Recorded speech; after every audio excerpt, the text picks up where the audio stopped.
I like these mics because they look so cool. They do. They just look like hold up. Okay, hold on. Let me double check.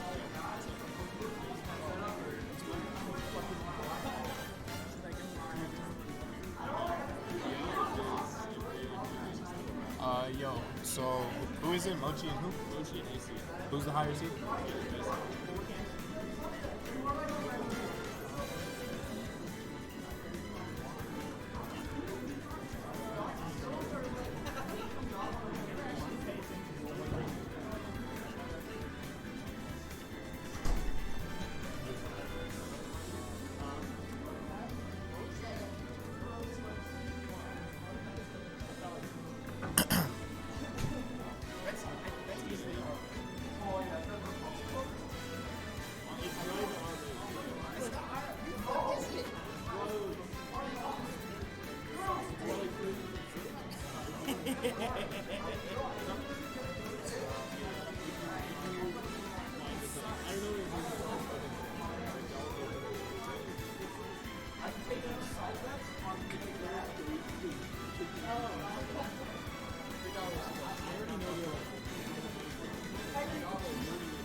I think he won't. Is there like a 2-to-1 odds? Wait, so how are we determining who's going there?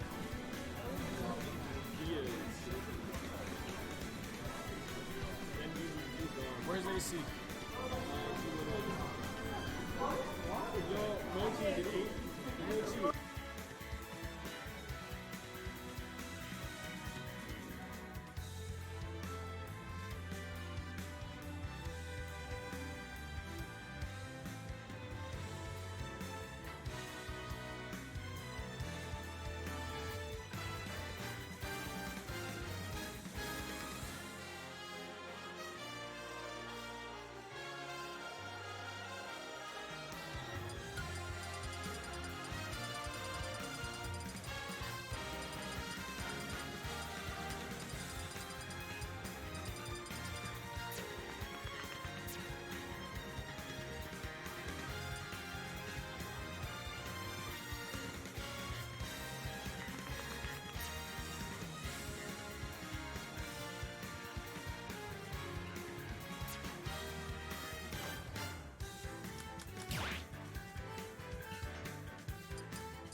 battle.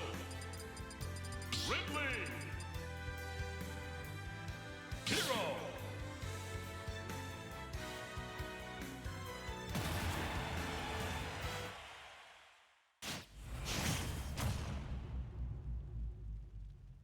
Three, two, one, go!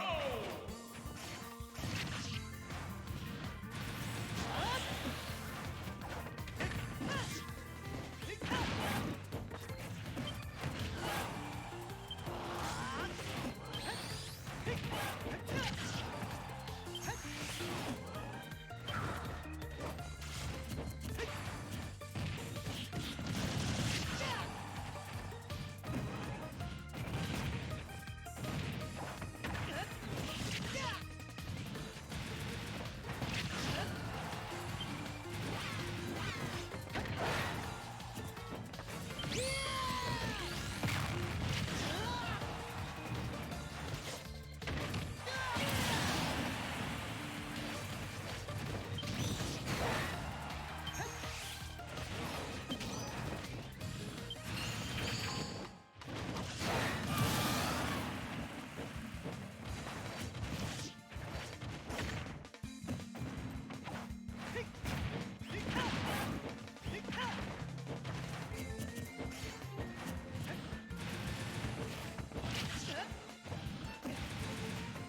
battle.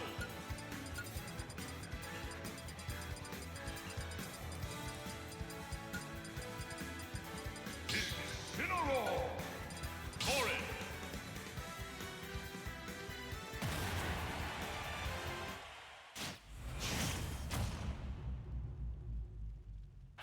Three, two, one, go!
Isabel.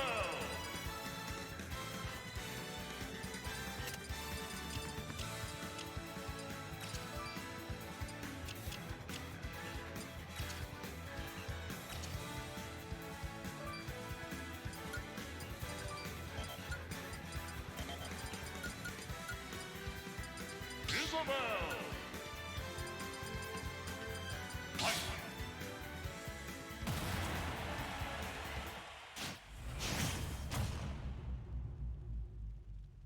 3, 2, 1, go!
Your skills were remarkable.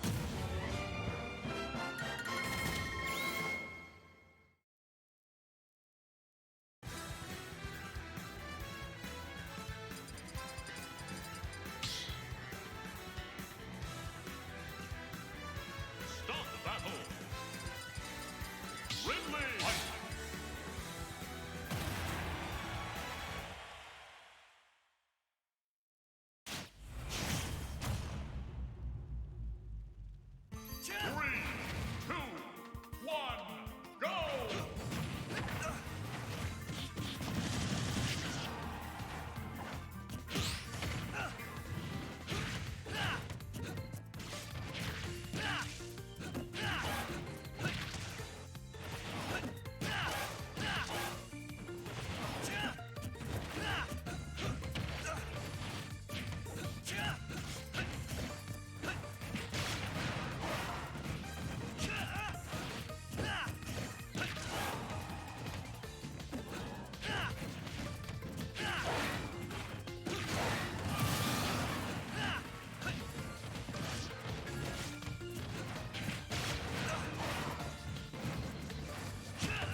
Three,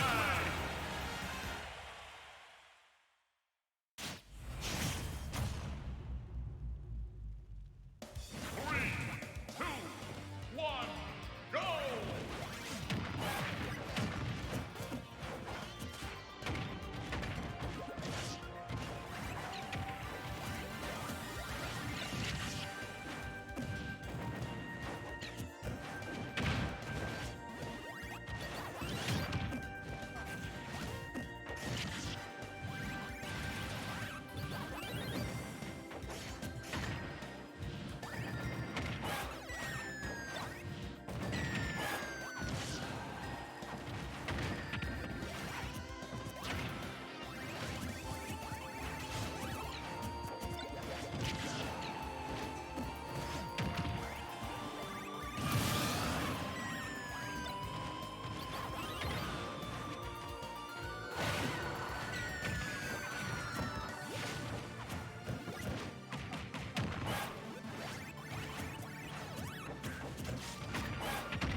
Ridley.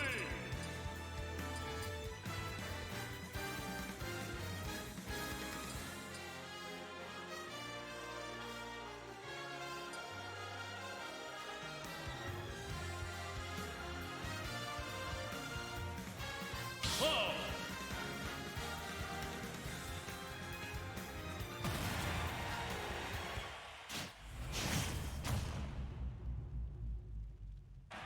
Three, two,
Ace, you want to hop on comms?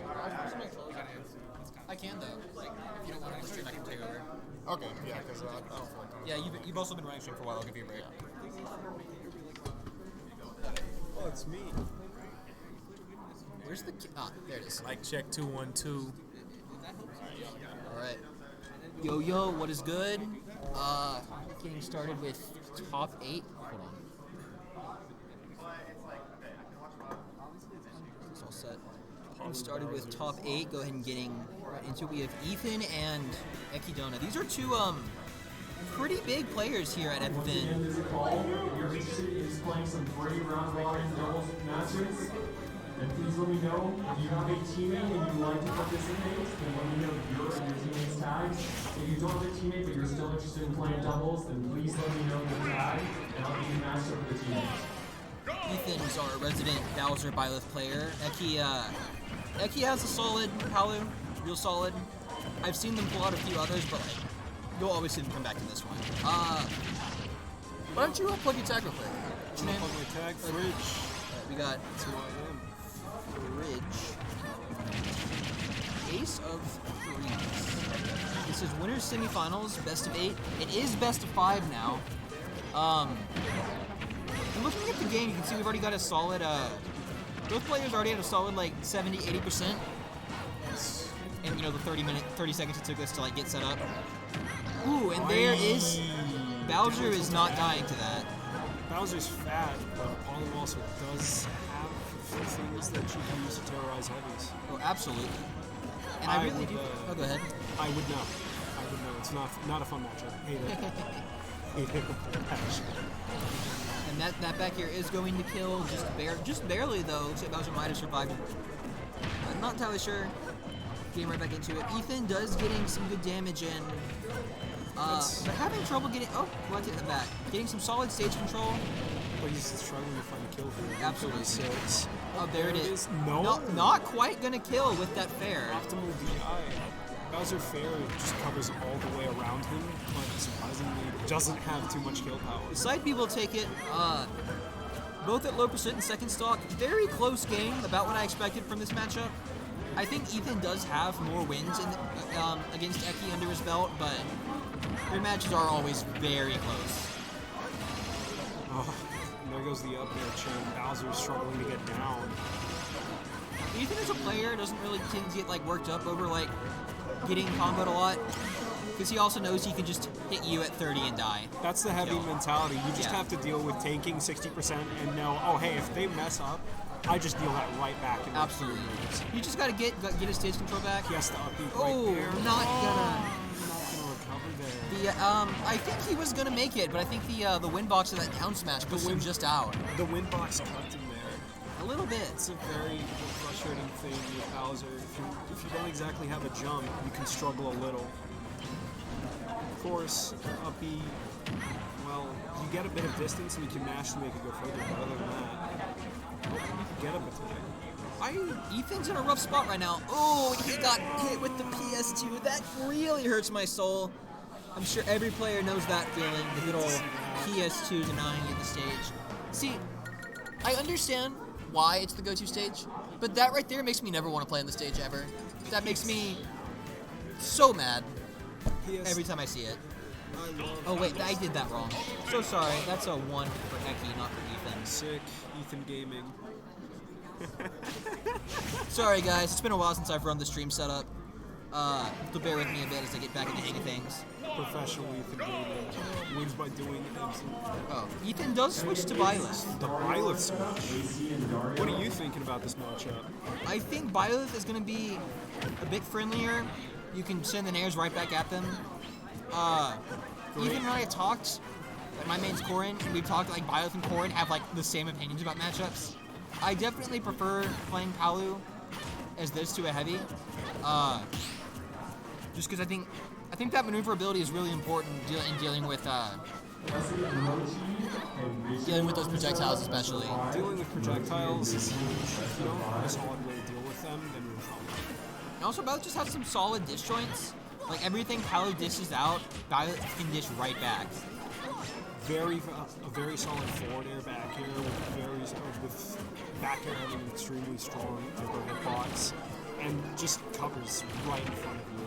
Absolutely. Other than being a very precise hitbox, it really just doesn't have much not going against it here. Hey man, I love me a good tipper. That's all I'm gonna say. Oh my god, I wish I had tippers. Wait, I do have tippers. Who do you put? K-roll. That's I right. have feet tippers. That's so weird. Wait, my forward air can trade with my... Oh yeah, yeah, yeah. It's funny. That is funny. Okay, Eki does take the first stock of game 2. Here we go. Ethan's finally getting. Oh well. Ethan really just needs to like get some momentum going for him right now because it's not looking super hot. He's got the Palu at 50. That's not. If he gets like a solid forward smash, that'll kill. But for the most part, he's got to get a bit more damage before he's getting his solid pressure going. I mean, at ledge, you can really just kind of get air to back air at like 60. But other than that, unless you're looking for an early kill, you pretty much just have to rack up the damage. Oh yeah. Olive has some cheesy ways to kill incredibly early. Down tilt to up air, very solid confirm at later percents. I hate that there's really no option to do it. It's just true. Yeah, you kind of just have to like, just kind of accept that you're gonna take that. Ooh, that short hop over the auto reticle to the fairground. That was art, man. That's what we're here to see. It's the DI out with back air. In which the few hits, Ethan is evening up the game with just goodbye with up B follow-ups. That's a brash down air. Oh yeah. Sometimes you just gotta go for it, man. If it worked, it would have killed. Oh yeah. I hate violet down air, dude. I don't know, man. I love it. I hate being hit by it with anything. I don't like being at the top blast zone and dying to sour spot quickly. Ooh, the Palu back air will take it. Eki, once again, kind of cementing that lead, but Ethan getting Eki to ledge, trying to just hold center stage. Controlling the stage against Palu is huge. If you can pressure Palu to do a bad teleport, I reckon you just get a whole lot of mileage off that. Eki's really not letting Ethan get any of his combos going. He's really just having to like rely on straight hits right now. And it's making things real hard to get those kills. There's the fair, or the forward throw. Ethan's got to find something. Forward throws, up throws this time. Up throw. Left tilt. Waits out the land, gets a forward tilt. Ooh, that was a risky up B. Did pay off, but whiffs the back air. Ethan DIing it hard out. Eki is kind of just like holding on. Well, I say that. Really holding on to the stock. Really just wants that rage. Ethan just has to figure something out. Forward throw, not gonna take it. If Ethan doesn't get a kill in the next like minute or so, he's gonna have a real hard time. 70% against Palu. I'd say Eki's doing a really good job holding on to the stock. Just and that up air. That up air will kill. Eki did a real nice job at the end of just like dashing in and out, not letting Ethan get any solid momentum, just really playing that neutral. Ethan really having to rely on these like stray hits that just aren't quite gonna kill. That makes it real hard, especially for a character like Byleth who just wants to like get those like meaty kill confirms they've got going on. Oh yeah, Byleth is a character that 100% loves to use their kill confirms. Sometimes you can get away with having a stray hit here and there, but I mean, there's just some characters that really need their confirms. Some don't, but it's a lot easier when you have a confirm, I can tell you. Oh, Ethan currently looking good, keeping Eki at the edge. Things are changing. Ethan is back with the vengeance in game 3. He knows he has to turn this around now if he wants to stay on winner's side. First 3-0 hype trade. Oh, Eki dishing out those up airs. Real even game 3 so far. Nice back air. Risky jump avoids the auto reticle. Whiffed grab. Seems to be having a hard time dealing with Paulo at ledge. Oh yeah, for sure.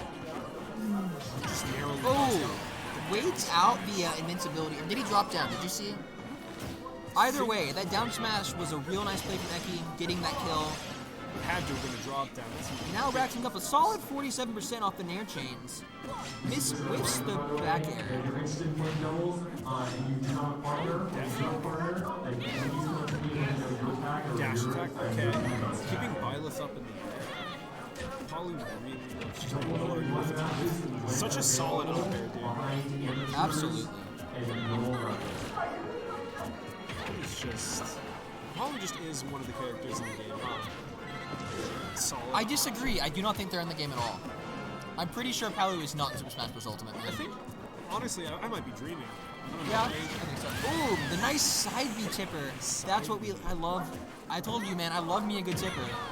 That does take a stock. Ethan is at kill percent. No he jump? has his He has his jump. He saved it. Ethan's not falling for that. He's gonna hold on to his jump. He also knows Byleth is gonna make it back from real deep with that up B. You want to conserve your jump as long as you can with Byleth. As soon as you've gone too far out there horizontally, you pretty much can't do much to get back. Absolutely. Your vertical range, anywhere, but like horizontally, makes things hard. Up throw is not gonna do it. Ethan has. Ooh, up tilt does take the stock at 160. Not really much of a surprise there. Ethan definitely has like a full stock deficit right now, and Eki is just laying on that pressure. Ooh! The shield break. What does he do? That might be what he needs to tipper. No, but yeah, that will kill. At what was that, 30 or something? That was like 30. Byleth does some good kill power. Tipper F smash is strong. I was 100% expecting a Neo right there at ledge. I didn't think. So was I, to be honest, but like, honestly, man, I feel like I would have gone for Tipper too. Tipper's just. That was a real fortunate shield break for Ethan, all things considered. And Ethan's got some momentum. He's bringing it back quite a bit. That shield break definitely, I think, got to Eki just a little bit. Because like Ethan now is just getting like a bit more of what he needs to turn this game around. Laying on that pressure at ledge. You're at ledge. Oh, well, as we say that, Ethan is once again stuck at ledge. Ooh! Real dangerous with these down tilt confirms. Not quite meeting the marks, but Both players are looking for something here. Oh, absolutely. Explosive flame. Ooh, a nice neutral B right there. Really nicely done. Off of the ledge. That fail knot was real nicely placed. That Nair. No, Ethan's having a lot of trouble with this Nair, if I'm being honest. Like, I feel like Eki's just able to throw this out, and it's kind of just beating out everything Ethan can do about it. Ooh, and the back air will seal the game. 3-0 for Ethan. Not Ethan. 3-0 for Eki. I'm so sorry. Guys, it has been a day for me. It's 3-0 for Eki. Alright, we got another nice match. No, I can understand that. I lost to a Cloud player. That hurts my soul. Who was it? Flowz and Tona? Flowz Tona. Pac-Man Snake, anyone?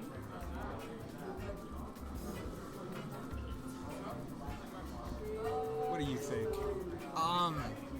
Pac-Man Snake is a really interesting matchup. I've seen it a few times, and it kind of just confuses you the more you watch it. Cause where's Snake? There we go. There he is.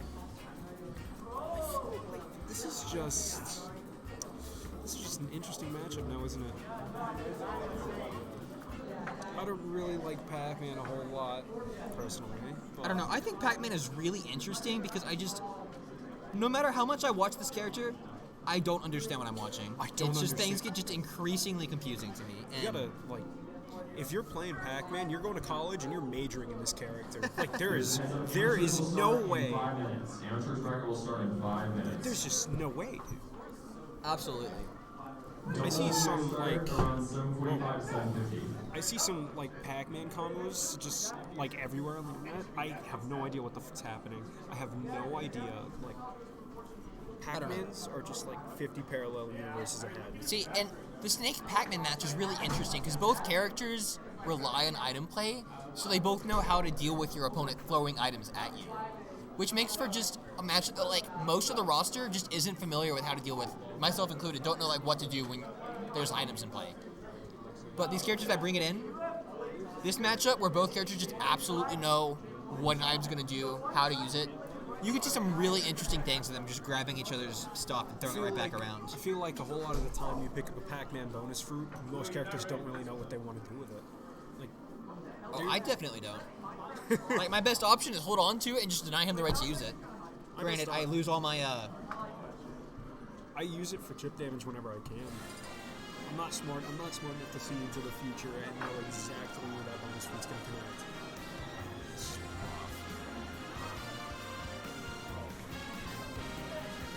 What's your favorite bonus fruit? Not, like, to use, but just. I'm a big fan of Melon. I think it's just like that slow moving projectile that just kind of exists. Oh, Mewtwo. Okay. Melon is just such a like weird thing. It moves so slow. You can get some good things off of it. And, like if you throw it up, it just floats. It just like has a stagnating hitbox there, and then just slowly floats down. And here's another fun fact about Melon. You know that outside of Ultimate, it is actually a grape. Really? Yes, that is a grape. Not that close, but just like try not to range stuff out because I'm not sure exactly what the range this mic is, man. But that's interesting. I didn't know it was a grape. Does it work the same way, or It's literally just pretty much the same thing. just aesthetically different? Aesthetically the same. Like I don't know how that's a grape, but it is. I have a friend that knows way too much. He's not here at the tournament today. I wish he could have been here, but he knows too much about that. Oh yeah. Right off the bat, we're seeing some Good shadow ball. real nice call out there. And Tona is doing a good job, just kind of keeping these grenades off him, reflecting them back when he can. Playing incredibly patient. That was a real nice parry up tilt from Flowz though. Calling out that dash attack and just saying, nah, you're taking my my foot. Reads the roll out. It's an up tilt. Not quite enough to kill at this percent. Oh yeah, no. Even on Mewtwo, that's not a kill for a little bit. Past 100. Shadow Ball. Honestly, bringing a reflector to this matchup is real nice because it like that grenade pressure is just kind of thrown right back at Snake, which can interesting the trade. Up tilt with forward air trade and secures Flowz the spot. Absolutely. I feel like being able to launch grenade right back kind of just alleviates some of the pressure that Snake can put on your character. Having a good reflector kind of helps with that. Yeah, the fact that Mewtwo can kind of force the Snake to approach is really nice for Tona, whereas usually Snake's the one making you come to him. But like you're seeing, Tona's playing a very patient game, forcing Flowz, who would rather just sit, who really would just want to sit there, throw grenades at you, and force you to come to him. I feel like he's having to like come in. Tona has to pick and choose the moments to come in with Mewtwo. One of the best advantage states in the game, but also one of the worst disadvantages to boot. Oh, absolutely. Mewtwo is that was a nice real nice shadow call out on the Shadow Ball. Damn. Evening out that stock. Although he is at 45, so it's a bit of a percent disadvantage, but like, damage. But Mewtwo doesn't exactly have too many combos. Shadow Ball to fair. That's a new one for me. I feel like just about anything might work at a Shadow Ball. The hit stun on that thing is insane. Stupid. Oh, it definitely is. Dumb. I usually just go for a solid dash attack, but like fair might be interesting. I mean, even at early percents, fully charged Shadow Ball gets you a combo. Mid percents, like partially charged. High percent, you can use that thing to up throw, back throw, just about any kill throw you have. Shadow Ball is just one of the best projectiles in the game. Oh, it's real nice. I won't deny that. Ooh, the up smash. Reflector, not quite enough. Not quite coming out in time. I was playing this really efficiently. I could never do this. I mean, you have to remember, his primary character is Pac-Man, and he's a very patient player. Like, it's valid. Just need to look for the right hit to get started. And I think Flowz as a player also just really likes playing that mental game, forcing you to lose your cool. Not enough. Nikita sends in, not out. Calling out the air dodge with Nikita. Risky teleport, but it does pay off. Ooh, back throw not quite killing. Which surprises me a bit. Snake's so much heavier than I think it should be, man. Like, I just don't get it. Oh, that was interesting. Ooh, air dodge right through the Nikita. That would have been a death for sure. good down smash and ledge, not quite enough. Risky Nikita and the Fair grenade. not killing. Let's see if Tona. Nope. Fair does take out the stock right then and there. Flowz scaring him off with that down B, but then Tona immediately able to follow up with a fair. Oh, misses! Misses the teleport. That's painful. Bringing it down to a last stock thing. Tona getting a solid 53% off of a reflect into a fair thanks to that grenade. Real nice. Just remember, Snake is one of those characters that can just down and it doesn't connect all the hits, but just enough to get him off. This is the reflective. Wow. That was an interesting round. Absolutely. There's a lot of things that either of these characters could get right here right now. U2's got some limitations.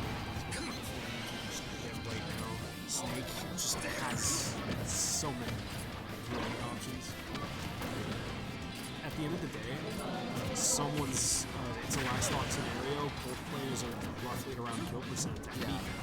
This is very much a last hit, last stock, last hit scenario, and which is pressure is on for both What's of them. Flowz gonna do? Ooh, smart teleport. Doesn't quite get that follow up. Diaz- That would have been the game. Ooh, forward tilt, still not killing. Beautiful DI from Tona. Wow. Playing with fire, dancing around with Nikita like that. Backthrow might be good, but Goes forward for throw. forward throw. Interesting. Surely I would have expected a kill throw. I would have expected a back throw. And there's the forward tilt, taking game one for Flowz. I think back.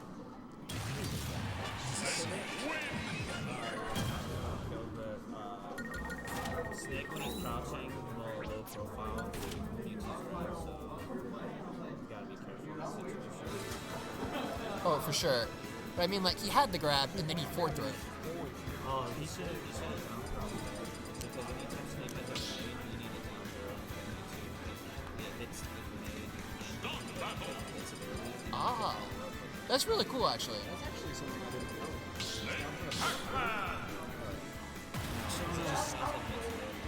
Yeah, the throw invincibility. So it just hits. Tona switching to Pac-Man, going back to his comfort pick after pretty close game one. He takes them to Town and City. I gotta tell you, some of the Pac-Man ults are ugly. But what can you really do with Pac-Man, right? I feel like he could have changed his entire, like, his whole... He doesn't have to be yellow all the time, I feel like. They gave him leg warmers. Like, that's so outdated. I kind of like the oven mitts move he's got going on. I like the oven mitts, but like everything other than that is just a color switch. I feel like they could have done something janky. I mean, there's the one where he has, like, things on his boots for some reason. Oh my god. Imagine, like, what would you put on a Pac-Man ult if you could? Well, I would... Last call for doubles. If you're interested in playing doubles, then please let me know. I would absolutely do one for each of the ghost colors. Like, I feel like just don't make him yellow all the way down. Yeah, like, Or maybe if you're feeling really fancy, make 4 of them Mrs. Pac-Man. Just throw on a bow and you're done.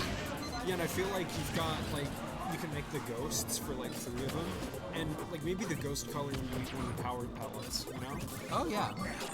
I mean, Really I get why Miss Pac-Man isn't, because there's a whole weird rights issue with, like, Miss Pac-Man belonging to a different company or something. I don't know. Someone's explained it to me, but it's like it's some real weird legal tea.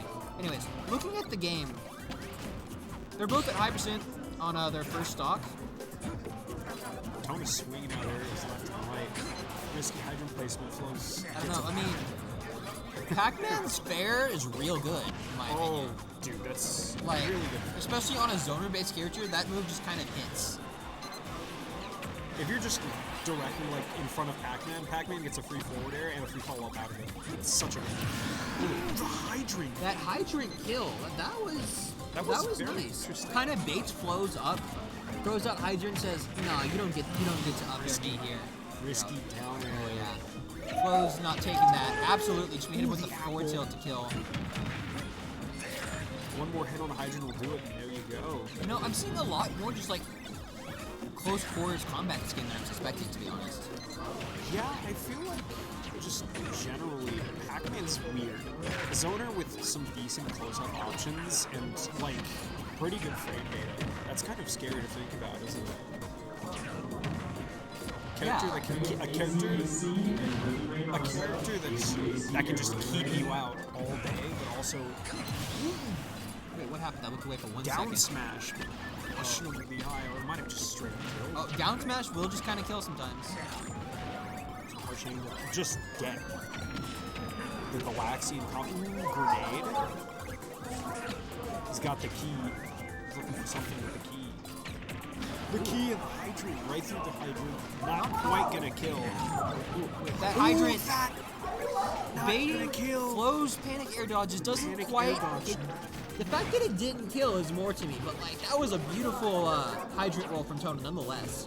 That was such a good. That was such a good hydrant. Watching Pac-Man just kind of play with it, stuff like that, right there. Watching Pac-Man just play with his hydrant like that never ceases to impress me. Just the stuff you can do.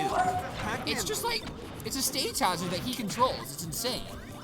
Whoever has control of hydrant has control of the stage. In my Absolutely. opinion. Depending on where hydrant's placed, like if you can just get control of the hydrant, it forces your opponent to kind of be cognizant of hydrant. Because hydrant stays out for so long, it's pretty strong. It can be sent at any angle depending on the move you use to finish it off.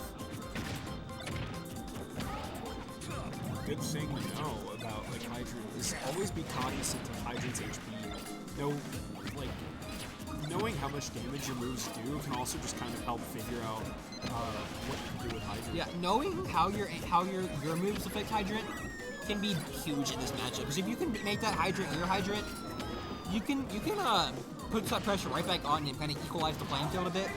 Hydrant is it doesn't help Pac-Man, but it doesn't hurt Pac-Man. It's really just there as an assist for whoever gets the hydrant. You can hit the hydrant, yeah, like that. Besides, like, flooding water wherever Pac-Man's standing. Oh yeah. Hydrant pretty much just works for anyone. That was an interaction. I don't have anything more to say there. The key was 130 off stage. Another hydrant going right up in the air. Ooh, up air. Good up Still air. not killing, but keeping Flowz up. Oh, that Back throw. was Still not killing. quite gonna kill. Wow. Snake needs to go on a diet, man. Good hydrant. A little too many burgers for this guy. Maybe go down to a quarter pounder instead of a third pounder. Third pounder. And that's gonna be it. Back throw. No. Not killing. Jesus Christ, go on a diet, dude. You weigh more than Wario. Oh, final. Okay, Okay, there we go. The back air will kill. Okay, it is now 1-1. How are you gonna be fatter than Wario? Like, Jesus Christ. I swear. Okay. like 160. Okay. Killing back. Let's be fair for 1 second. He might not be. Look at those biceps right there. Maybe it's just all muscle. Maybe that's all it is. Maybe he's just built like an actual truck. Maybe. He smuggled Wario inside. He smuggled Wario inside of his suit. We can finish this up. He got smuggled, but he smuggled Wario right in that suit just to give him a bit of extra weight, you know, just to make sure he's fine. I'll find a day he wouldn't go off the side that easy. Flowz takes him to small battlefield. Jeez. Oh, that was nice. That's nice. The hydrant too. The grenade into hydrant. Like I Flowz said, just man. generally has a lot more control of the stage in this match right now. Oh yeah, for sure. The orange gets your vitamin C. He does not like vitamin C. He's gonna. How get about taken. your vitamin space though? Vitamin vitamin space. Vitamin There it is. Would that just be like vitamin D, like UV rays or something? Vitamin S. Consume the X-rays. Oh, vitamin bell. Or vitamin Vitamin ring. dong. Vitamin dong. Yeah. Dong intake session. Vitamin key. Yeah. Give it like a Back air Real not. close. Close in percent. Flowz. Yes, both at high percents. I'd say both at kill percents, but after what we saw last game, Wow. What a turn of events. What a turn of events. It's right off stage, then Ekidona. Why am I doing this voice? I don't know. It makes things more exciting. You know what? I will join you. And no, I can't. I can't make it happen. Let's see. Vitamin C. Vitamin C. Vitamin C. Vitamin C. Vitamin bomb. Vitamin melon. Grape. Hydrant vitamin. H2O. Vitamin H2O. This is true. What is the recommended level of vitamin space in a day? What do you think? I mean, too much and you space out. So, it's Wait. both at 150 Oh my maximum God. rage. This is interesting. Well, the hydrant and the apple. Apple might actually kill it this percent. Who knows? But from what we've seen, Snake is Wario with muscle. Like, he does not die to like Neither anything. one of these. Ooh. Good air dodge from Flowz there. Extending that. Bonus fruit. The apple. The apple will take Barely it. taking it right off the top. Vitamin A. Man, I'm telling you, that apple kill angle is just kind of brutal at hypersense. Straight, like diagonally up. It's Yeah. just, it's such a strong move when, like, at like 170. Flowz or Tona rather, kind of cementing his momentum. This could just be me, but I feel like Apple's just low-key underrated. Absolutely. I always, when I face Batmans, I kind of underestimate it, and then I dive to it, and I'm just like, wow. Apple puts you above Pac-Man, and Pac-Man's got a That's pretty kill. decent up air, and that's, Flowz Vitamin does C. take the kill. damn. Takes the orange. Vitamin grenade. That hydrant set up straight in the middle. It's anyone's hydrant if they can go over and claim it. It's like King of the Hill. I mean, you say and that, then- but it also is just a solid, like, neutral condition for Pac, as he can kind of just hide behind it for a while. And with those wind boxes, if you make the grenades a little hard to get in. Hydrant's just such an interesting thing. It changes the match so yeah. much. One dinky Like- little fire hydrant.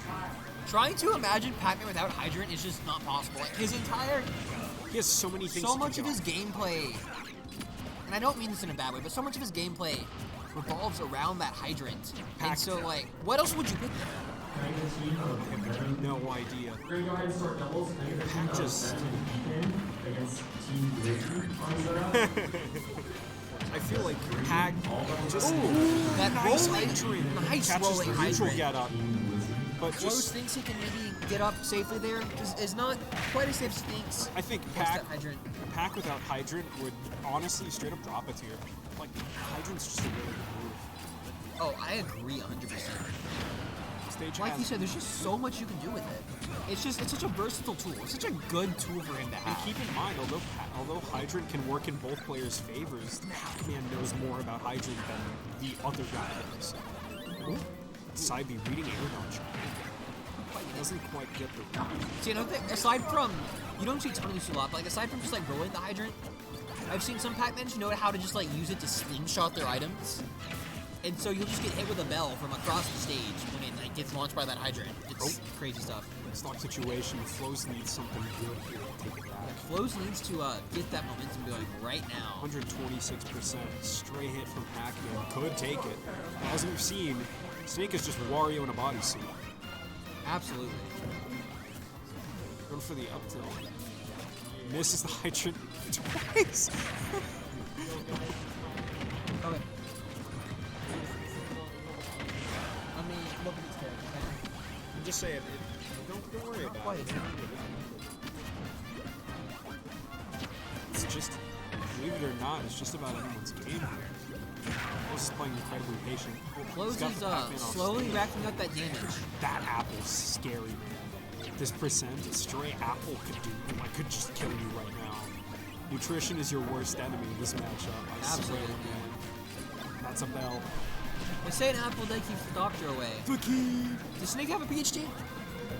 Does it work on Snake too? Is he a doctor? The hydrant Hey. shields the hydrant. Good shield against the hydrant. Real damage. Ooh, interesting. Still not gonna kill there.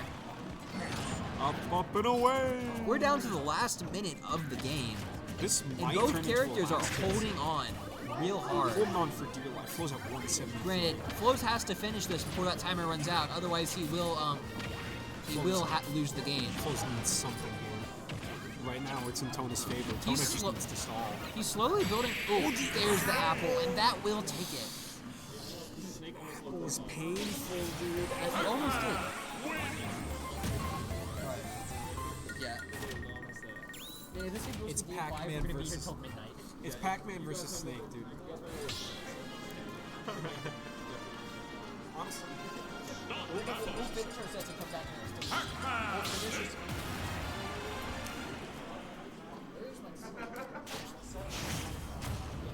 Just a reminder, can I get Albion Ace of Threes and Super Destroyer and Bridge on the setup? That's great.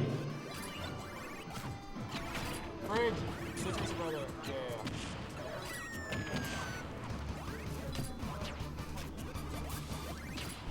Alright, what's good? So we're going to a game 4 situation right here. Game 4 situation. Hello. So, I don't know if you've been watching this set or not, but, this has been a long set. I don't know what anyone would expect.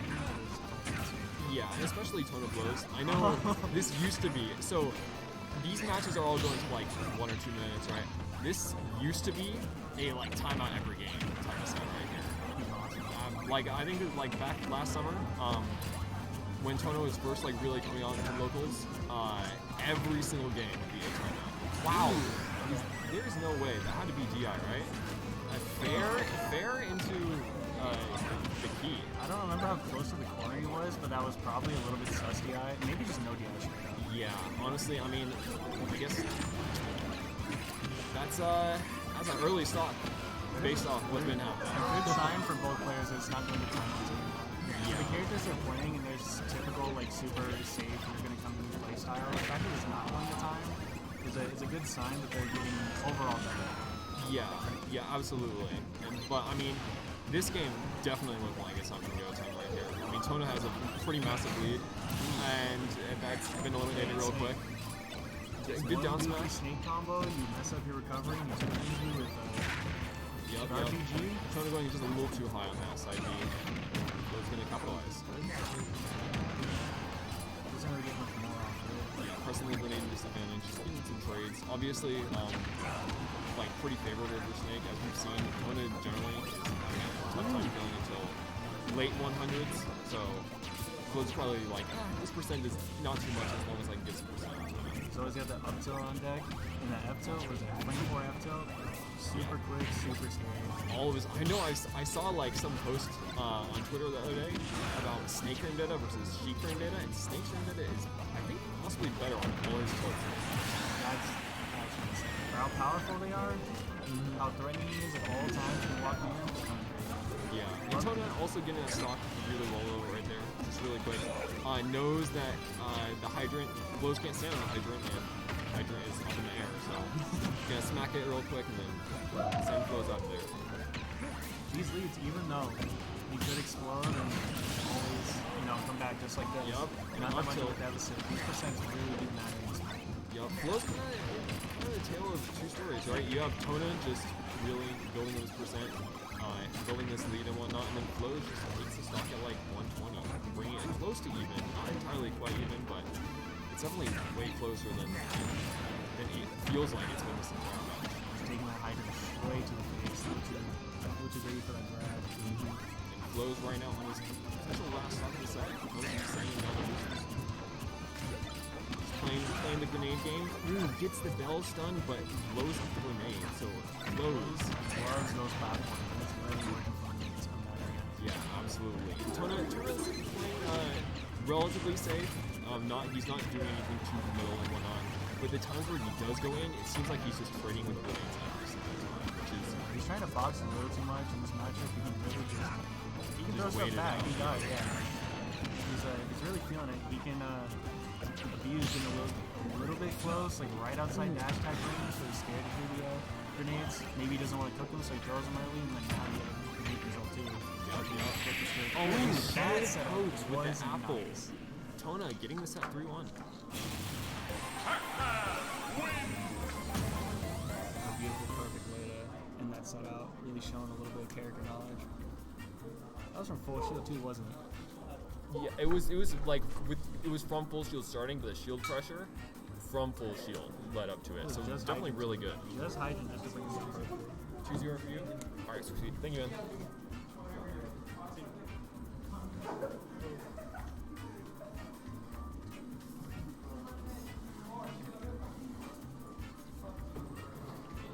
Can I get juice in the mouth on a setup? Juice in the mouth on a setup for all the amateurs?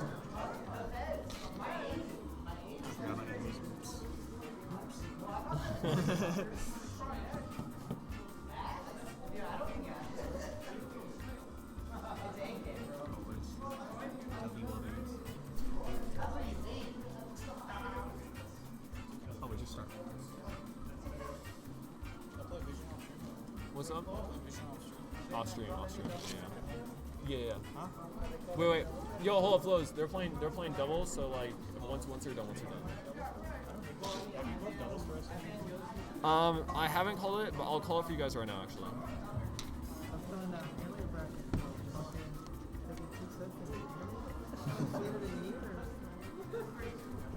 Can I get the team of Eki and Tona and the team of Dario in 1998 Toyota Trivia on this setup? Eki and Tona and Dario in 1998 Toyota Trivia. All right, let's see. Well, that's the difference between me and you. Even when I deserve to lose, sometimes I win. You live in a world of deserving and not deserving. I live in a world of playing the game. Simply win. Just win. Just win.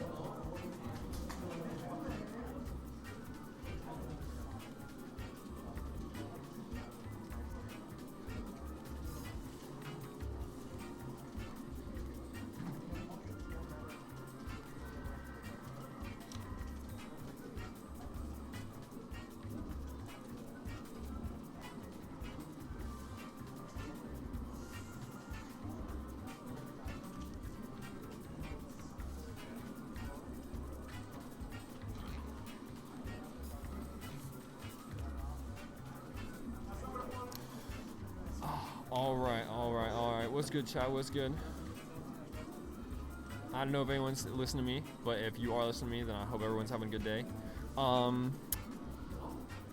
Nothing's, I don't know, you're still here, but commentary is probably still only going to be for top 8 for now. Let's see. For those of you who are interested, I know there's going to be a big monthly coming up next month in Tucson, which is Rise.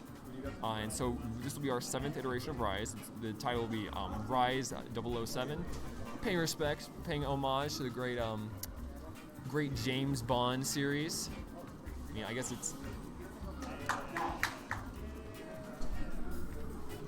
So if you guys want to swing on by for that, then we definitely appreciate it. We love to get people down here. But on that note, our next match is probably going to be Ethan versus the winner of losers round 1 between AZ, AC, and RidleyMain. So what we'll likely see is either probably Bowser Ridley, Violet Steve, or man, you're leaving for Rise, or you're leaving for California. Aw, man. Yo, that's all good, man. That's all good. I don't know what you got planned in California, but hopefully it's some fun stuff, man.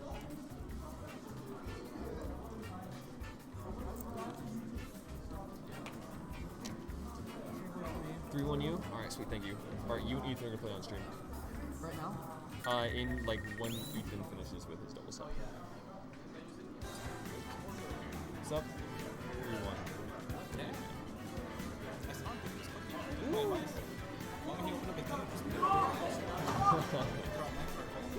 Yup, that's how it goes. Oh, you're going to Disney, man? Oh, that's sick, Hopefully you have a good time.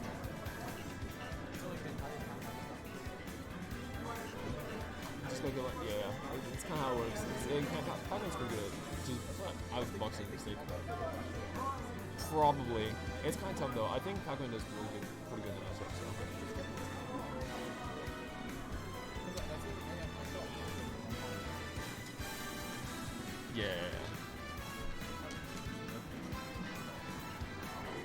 Yeah, I hope you have fun, Nothings, man. I don't know if you're going with something as well, but I hope you guys have a fun time down there. 2-0. I'm putting Ethan and Shio on stream. I'm putting Ethan and Shio on stream. I'm putting.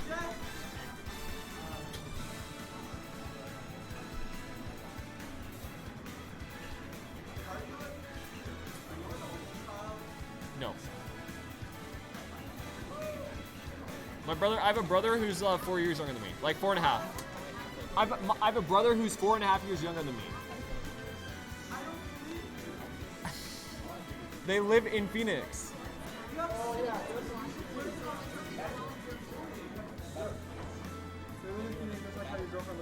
Yeah, back to the text. You were one of the last. Real. That makes sense, Nothings. That makes sense. Hopefully you and your family have a good time though. I hope you guys are. I don't know if you guys are going for just like a weekend or something like that, or for a whole week, but it should be pretty chill, man. I know. My family is planning to try to go over the summer, but it's gonna be a disaster then. So hopefully you guys have a good time, and obviously we look forward to seeing you at any future tournaments, or if you can make it to another Rise down in the future, then totally would be great, man. Oh my god. I'm putting Ethan Shio on stream.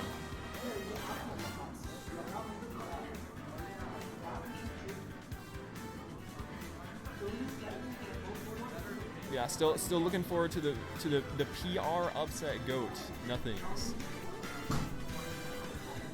We need Nothings versus Strutter for real.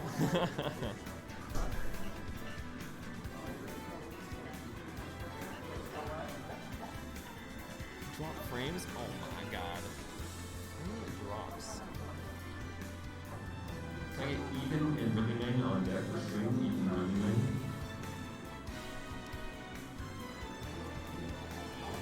Now you gotta have some confidence, man. I'm pretty sure Schroeder's lost. I don't know if you know who Mr. Newport is, but Mr. Newport's like a really good map from El Paso. I'm pretty sure Schroeder lost to Mr. Newport last time I played. But if you're like, I would check. If you're looking for like VODs or anything to check out Lil Mac, I wouldn't only look at Peanut or anything like that, or Peanut or any of the. Wonder Bread. I don't even know if Wonder Bread plays Lil Mac anymore. He might just play Roy. But I'd check out Mr. Newport too, because Newport is really good.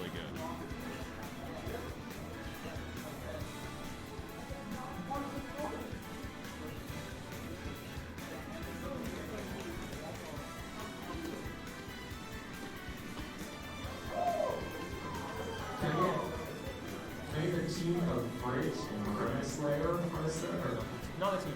can I get Bridge and Credit Slayer on a setup? Bridge and Credit Slayer for amateurs?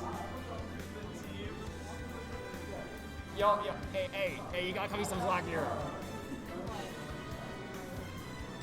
Eki's making fun of me.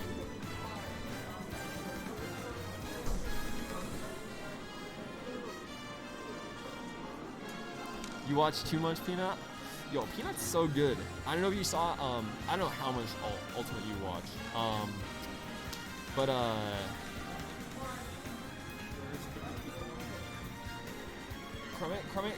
Kremit's that guy, the Element shirt. You see like the Element shirt right there? That's Curly hair Element shirt. Yeah. I don't know if you like pay attention to Ultimate like a lot, but I know there was the mid-off last weekend in Tri-State, and Peanut played against Justin Byleth, and he won. And I think that matchup is terrible. Byleth Lil Mac at least, I'm pretty sure that matchup sucks really bad for Lil Mac. But I would check that out. That was a crazy set. Yeah. You watched the mid-off? All right.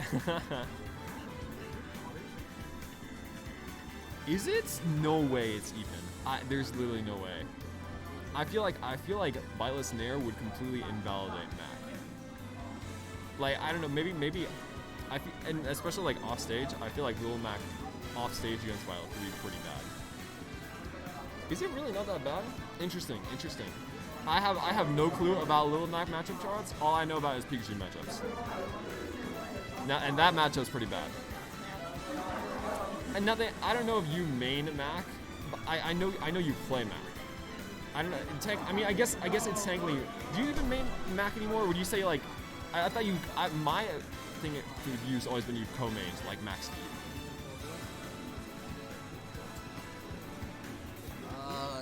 2-1. 2-1 for you.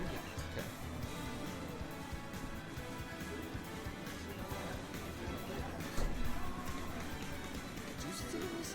Why do we let him in? Okay. That makes sense. I see you pull out Mac like a decent amount of time. I haven't seen the Pac-Man recently, but I know your Steve is fire.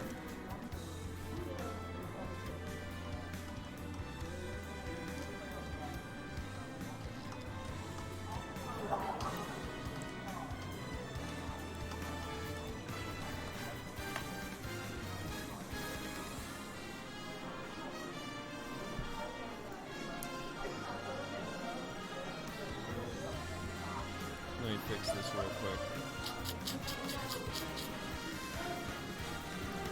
There we go.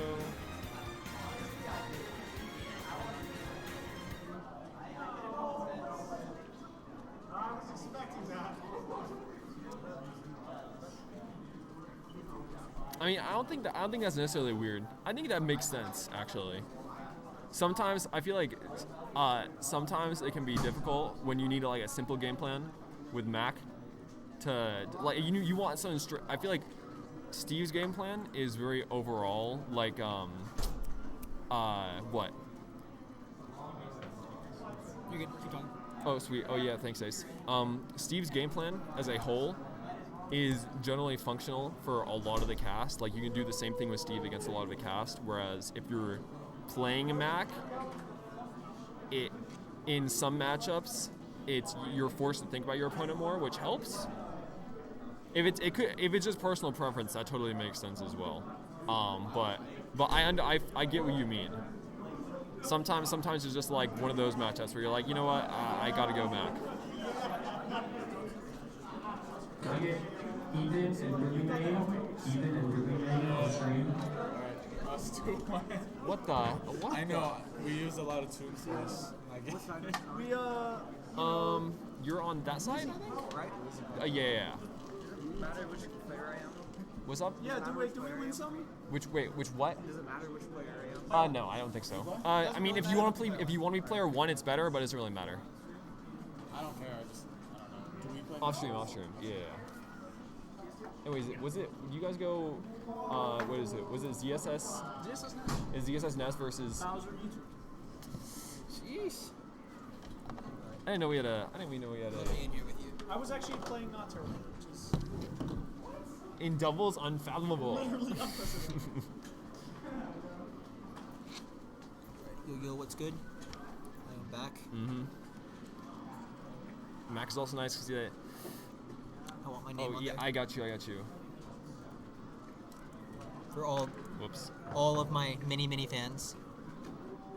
And by all of them, I mean me when I rewatch these. Doubles is like kind of back nothings. It's like happening if I can run it, or like when I can run it. So if people are here and doubles like something goes on, then doubles will happen.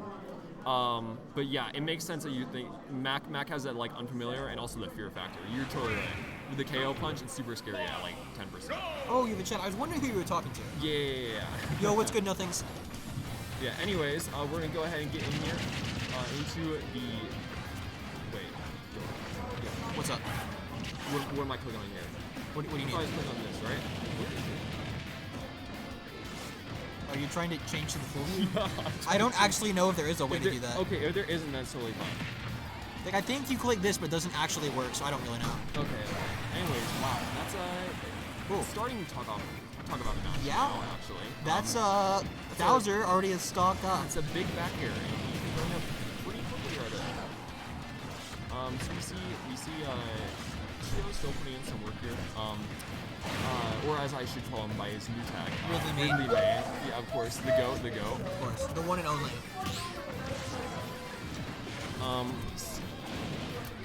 Yeah, you want to swap? I can move stream. You take care of that. Like swap souls. Yeah, that's fine. Is that way you can take care of like updating scores like fingers? It's a bit easier for both of us. All right. Bowser's got that rage now, which is honestly real scary. I didn't. Oh, see, I didn't mean to kick you off this.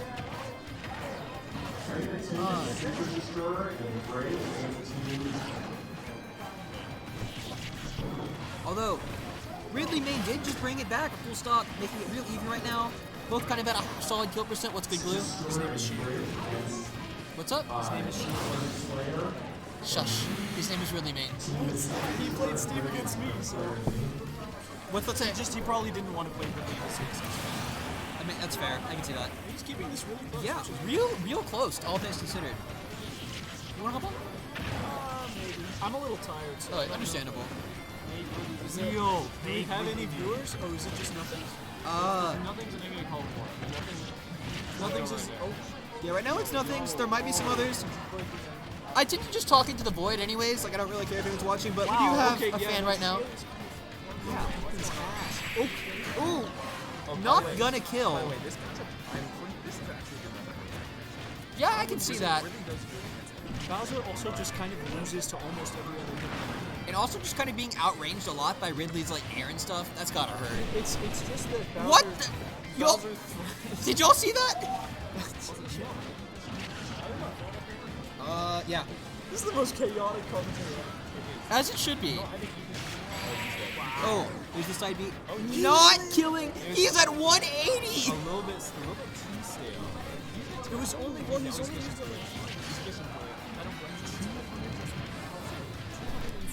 Oh my god. Ethan? Oh! Not gonna kill? Not against the sweet spot. That's not what Ooh, Nair? Ooh, the fair. Not killing! Oh my god. No way. He had to resort to F smash at 250. That's all I'm saying. Oh my god. Game 1 to RidleyMain. That was. You know, I think Ethan should do more. I see Leon and Hero do this a lot. They do like a draw when people are at the edge. To do like just the combo to like they'll throw like a raw nair so it catches like an option. Yeah, which is really nice. When did you get this new board? Ito updated it a couple months ago. Yeah, so he probably swapped off Bowser because Bowser's bigger strength is the power ultimates and not dying to things that would otherwise kill and then staling those moves. Yeah. Against most heavies, that just isn't the case. Ethan will talk about it for a long time. He thinks Bowser loses to DDD. He thinks Bowser loses to... Probably thinks Bowser loses to Ridley. I don't know about DK. I don't think DK really is. So. Yeah, I don't... I feel like Bowser definitely wins that. Even if DK has that, like, real strong offstage. That was a little scary. If Yeah, a little bit. Sorry, if RidleyMain just nared another time, I wonder if he would have been able to make it down. Ooh. Yeah, all things considered. Oh, wow. Yeah. Ridley can just... Sometimes I'm baffled by like how good that up B is and how far he can go off of it. It's crazy. The drift, especially afterwards. Yeah. And it feels like it should be a lot more punishable than it is. Absolutely. There are some characters that can get away with like ZSS can try to bait the hold down and then flip jump. Ooh. That was a nice poke. I think he's definitely RidleyMain.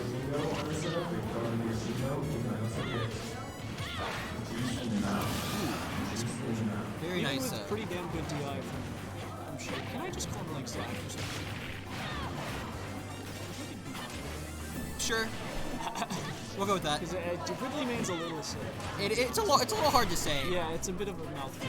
We're gonna keep calling him Shio just because it's easier to say, and I think we all know. It's like, you know, Cola Salt 1. He only went back to Salt 1 because he got suspended on Twitter. Did you know about that? No, I didn't. Yeah, so Cola, the account, got suspended on Twitter, and then he realized Salt 1 was not suspended on Twitter, so he just went back to the old tag because he still had the old Twitter. Alright, that's pretty funny. Yeah, and I don't think it was even like a permaban, so it was just him like being so addicted to Twitter. You know how Smash works. That's what Twitter does to you. Not dying to that up smash. Beautiful DI from Ethan there. The one fireball is coming. That's all you need. Just one. Good on Shio for not getting hit by those like cross stage arrows. 'Cause those can That, Violet can actually slow them down by turning around and then turning back around because the turnaround animation will pause the draw animation, which is a pretty neat fact that is interesting. Ethan uses to mix up the timing of arrows when he sees people dodging arrows. Ooh, okay. That was, I mean, credit where it's due. That was a decent kill. It was a timing thing for sure. Yeah. God, Ridley is huge. Absolutely. And also, like, on some characters you can just run off stage and just nair, and that's edge guard. Yeah, it's tough, especially like for recovery characters. Absolutely. Yeah, it's like almost like one of those multi-hit nairs off stage because of how much space it is. He's bringing it back slowly but surely. Oh, he tried to. Dude, Violet's so hard to edge guard. It's and like even if the other doesn't grab ledge, if that thing just grabs you instead, that's just game. Yeah, absolutely. Well, Ethan will have a lot of complaints about. Up B tends to grab ledge over the opponent. Absolutely. Which is, I think, good game design. Yeah. Because if it grabbed the opponent over the ledge, then people would literally not be able to edge guard. Like people would just have to let Violet recover. Basically, and it would be really frustrating. So, like, at least there's the.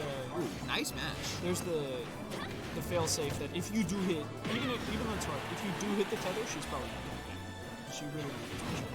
Yeah. Nice back air moment. Nice back air moment. The runoff platform back air definitely taking the stock there. Oh, this is loser's side. Okay. Who beat Ethan in winners, do you know? I can check on my phone. I don't. I have it. Oh, perfect. I don't have a bookmark, so that's perfect. I haven't really been following Bracket very much. I kind of just when I'm on. Oh, it might have been.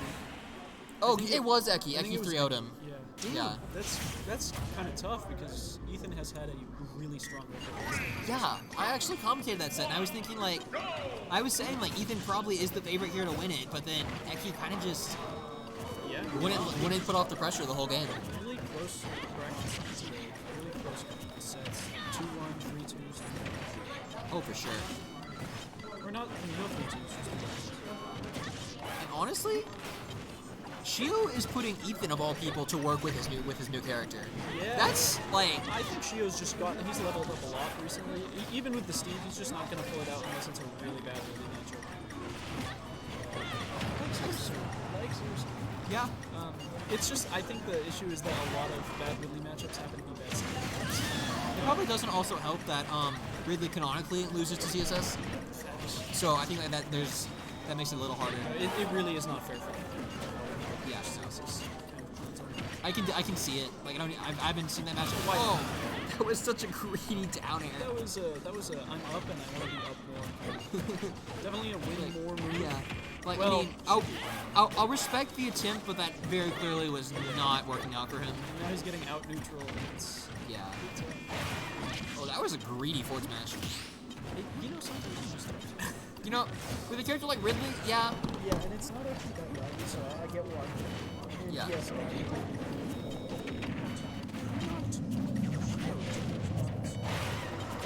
was relatively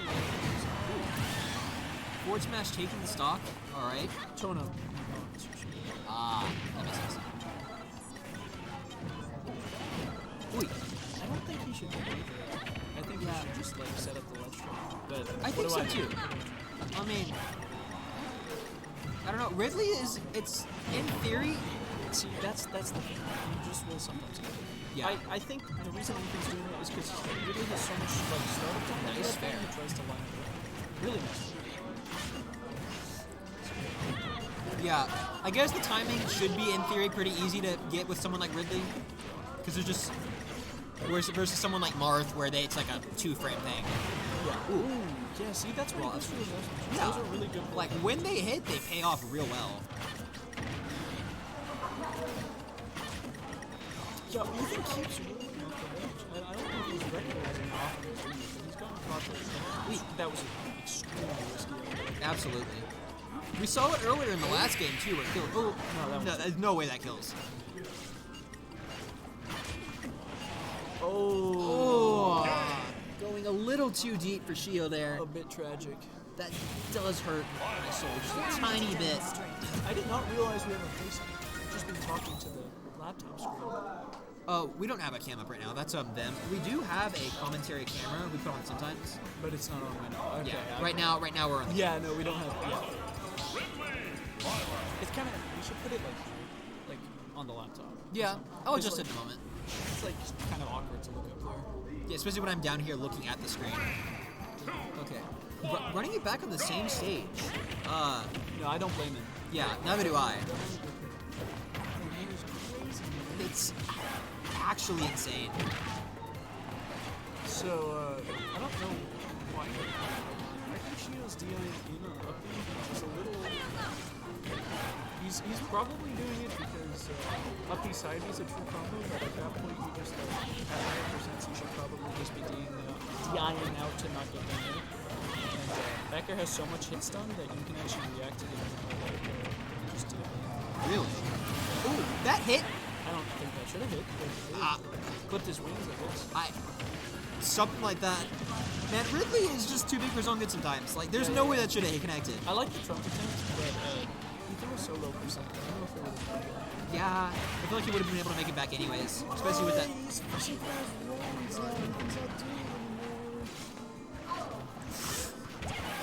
Yeah, see, that's why he would be a little toxic if that.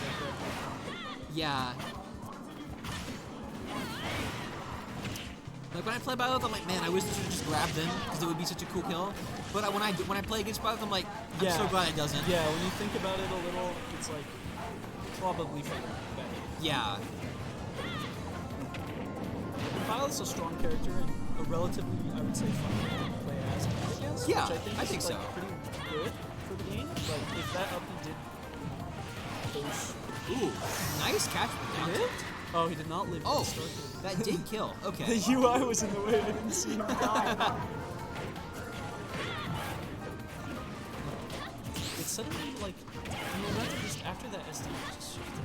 Yeah, it very much feels like Ethan just has control now. Yeah, that was a good job. And I see that a lot when I commentate sets or when I play as well. Is like, if one player like gets like a real bad SD, it can just decide the game. Yeah, well, even oh. Speaking of SDs, not my favorite way to end a set. A chance to grow. But it's tough. Shio played really well. Absolutely. I think that was the best I've seen Shio play in a while. Like, I haven't seen the Ridley Did you see before. how he's catching your rolls and everything with F? I was like, okay, he's dead at 60. Yeah, I'm glad I did not die at 60. It's just I think he got a little desperate. And after he SD'd, it was just yeah. It definitely, you could definitely see the life like sucked out of him. Here's what we should do. Yeah. What up? There we go. Nothings. Yo. Nothings was watching. I don't know if he's. I don't know if he's still there. I don't even know how to like check that. Fake RidleyMain. He still plays Steve. He only sometimes plays Steve. Least scuffed locals commentary. He's still here. Let's go. Is he alone? I haven't seen anyone else in chat. There might be other watchers, but I'm not entirely sure. Let's see who we got next. Baloney was there at some point near the beginning. That's about it, though. What's good, Spicy? For? No, I don't have the bracket. Bracket for what? Ekidona on stream. Ekidona. So does that mean Flowz lost to Tona? I think. Yes. Yes, Flowz did lose to Tona. He told me he's getting first today. Chris, You can still get first. what round? He unfortunately now has to play against Winners Ness, finals. which is like probably one of his 3 worst matchups. So. Yeah, I feel so bad for Snake, man. Man, Snake's disadvantage is so terrible.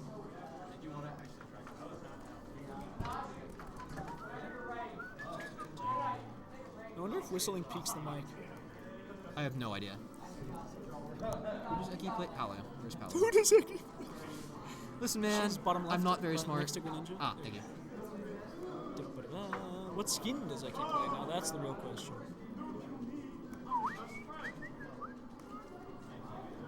Okay, and we got winners finals. Ekidona versus Tona. Ekidona. Ekidona. I like the UI a lot. I'm a big fan.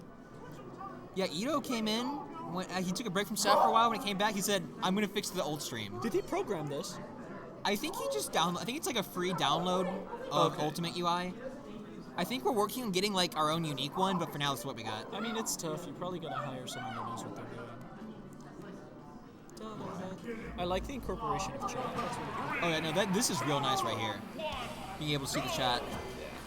I didn't even know this was here until just now, to be honest, because I usually just keep this up. I've literally never used OBS in my life. We're getting into it, and Amir has already joined.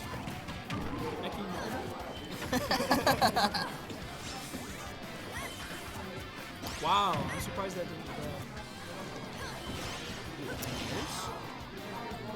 Yeah, another Nair drop. I don't know if Tona's estimating that really well, or if it's like a fastball thing. I don't know. I feel like, personally, I feel like Pac-Man's a weird character to hit sometimes. Absolutely. I mean, he is just a yellow ball. He doesn't have the proportions of most characters. Yeah. Eki's ledge pressure could be really good sometimes. She hasn't, like, usually been very good at coverage roll, but then again, she literally just did it, so.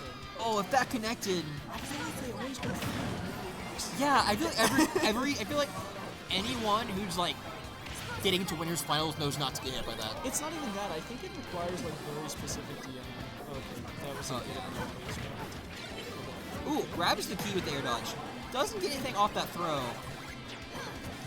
Tona does get another key charged.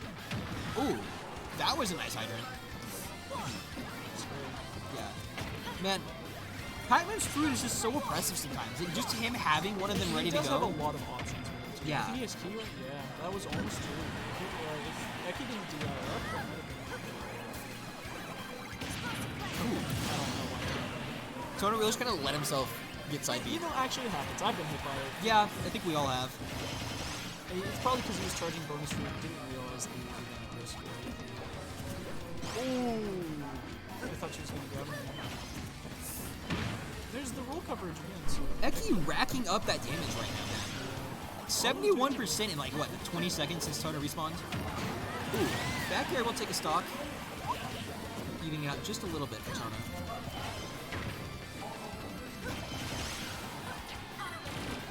Oh, hell no. Why'd she go for that? Oh, no. He just looked at me like, what? I think she was actually trying to go to the trampoline and then Tona trampoline again and put it in a different spot. Yeah.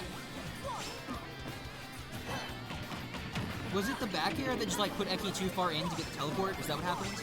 I don't exactly know. She probably got hit by the second one. Should be a little more attentive. Yeah, I guess. This is the same as their sync. Yeah. It's just the game's a little funny. I think there's like we have like a second monitor scenario going on where you can see what's up there. I'm commentating. Or trying anyway. How did you play against Flowz yet? Yeah. Oh, ooh, interesting fair follow-up to that bell.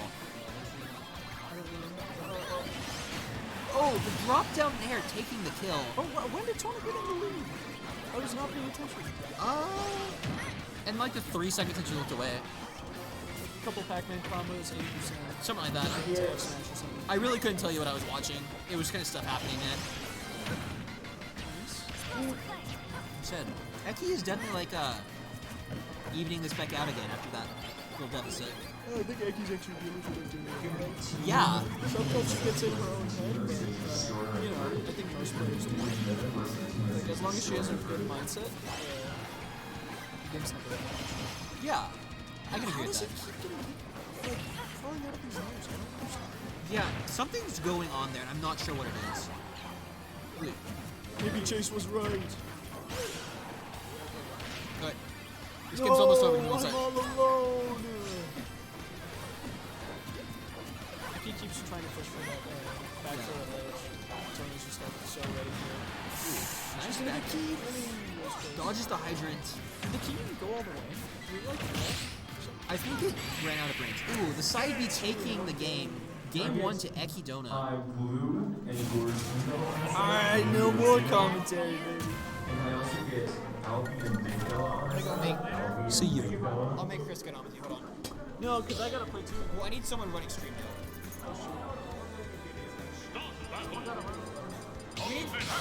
Get Chris on stream. Huh? Get... Okay. I'll do one and then I gotta go.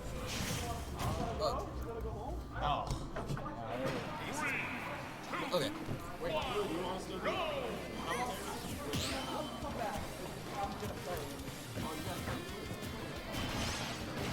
Just content. If you want to, yeah. Okay. There's not much you need to know. Just these buttons change the score. You might have to. Okay. No spicy. All right. I haven't commentated in a whole year, so let's see what's going on with the pack and Palu. So typically Tona has a hard time with Palu, but I mean, I think he's handling his own right now. He's like plays a little more campy. I think he could at least pull off another win, but that's welcome back. Are you gonna help me? I am gonna help you. Yeah, please help me. So we got Rose up in here. I was just telling them that I think if Pac just camps a little bit more, he can pull off another dub. So I'm not sure. Well, how close is game one? I did not see game one. They just asked me to commentate right now. And, yeah. So I think lately it's been pretty close. it has been, yeah. Tona's been getting a lot better too with the setups with the hydrant. Are you gonna do something? It's a good thing you guys are like that. If you guys are like that, he's doing something right. So. He's up one. Oh. Not gonna kill. What? I always think Pac-Man back over kill. Yeah. I think that's the only kill confirmed with his throws, right? But, oh shoot. I could also go for those, but it's alright. Tona's still in this. Nick is one good hit and Nick is gone. So, yep, just like that. Just like that apple. That apple always just comes in out of nowhere. Wow. Yeah, Tona's just making sure not to get hit by that nair for that easy 40% from up. He takes it anyways. Oh no. Just racking up that damage and he's not being able to get back. When am I dying? Oh, that's good. Maybe Tona figure something out. Gets a good setup in. Nope. Oh, that was close. Oh. Tona went for more jab blocks. I think it could be a little more intimidating, but he never does. I think Pac-Man's really good at that, especially with like good up smash. That's not good.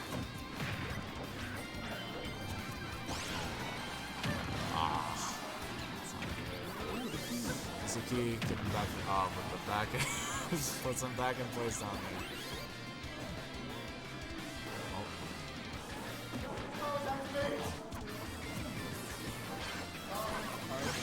I don't know if you guys heard that, just ignore that, but pretend you didn't hear that, but I am not sure. It's just like so tough for Tona. Yeah. Typically it's Tona that one that camps everybody out, but I don't know. I think he just has the matchup downloaded. Tona's like moments where he like does super well. Yeah. It's when the opponent's just impatient. They don't know what to do. That's when Tona just messes it up. That's not going to be the case with IQ. What is that move? Is that up there? Or up tilt? What is that? Yeah. What is it up there? Really? Yeah. No, but it's on the platform. I mean, like, typically when I try to do that Pac-Man, this doesn't come out. It's not like a different... Does it only come out with the item out? It might be because the hydrant's blowing. And like... I don't know. He like maybe like drops down and then jumps off the hydrant or something, or the water pushes him up. Yeah. I don't know. Yeah. It looks weird. It does look weird. This is... Oh. Yep, again. Okay. Winnable. Tona gets a crazy setup. You still pull it off. Down the line. Okay. Alright. Alrighty. Well, it's looking good right now, but you know Tona's not out of this, and I think he could pull it off. So I've seen those comebacks with Pac-Man, so I don't know, man. I think he can do it. I don't think I've ever seen him win, but you know he's done a lot better with the Apollo matchup. I'll say that. So I don't know.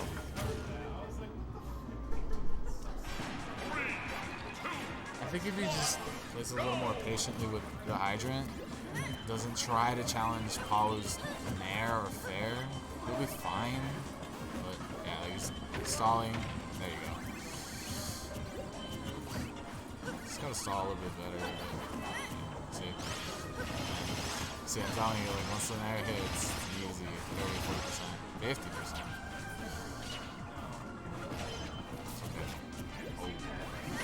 The water gets.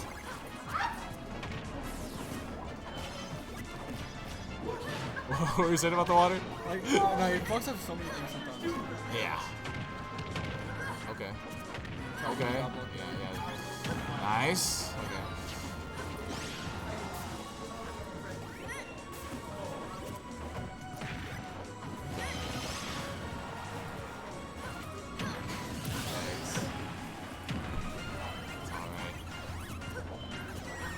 I think if Tona works a little bit more under, he needs to work a little bit more under pressure. He just barks a little bit better with these type of characters. And he's just waiting for Eki to make a mistake when really Tona making mistakes every there.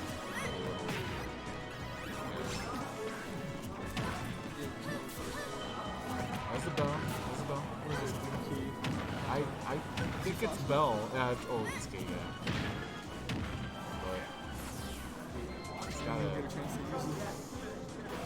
Yikes. Whoa, just not the key with the air dodge. That was so slow. Yep. I don't know if that was intentional, but I think they definitely try to just like air dodges. Yeah. Sometimes it just happens when you're off stage and that just. You don't like go to ask someone if they did that on purpose, and they're like, yeah, 100%. Yeah, if you know they're gonna throw it for sure, but I don't know. Eki's the type of person to I don't know.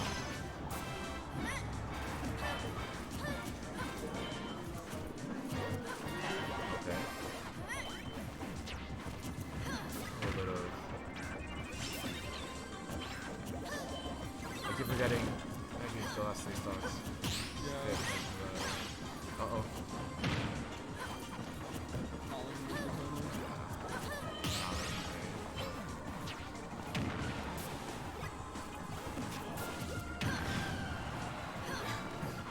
He just keeps reading every time he just comes back on stage. Yeah, I see him. He's rolling a lot by the legs. It's alright though.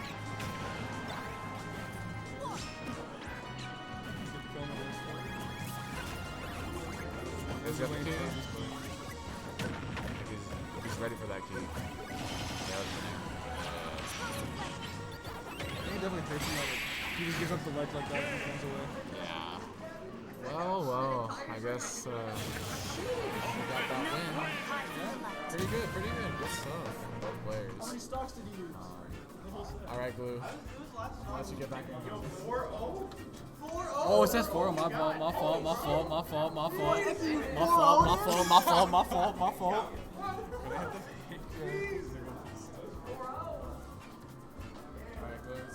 Vision, you gotta quit, man. I know. Oh, man. Have you tried like strips and stuff? What? Have you tried strips? What?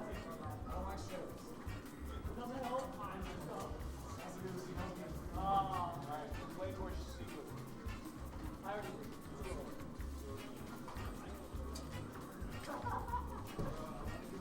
Don't change it to 4-0. I don't want to change it to. I'm trying to find the bracket. Here, I got it. You're in France, So it's Vision, Ethan, or Tona.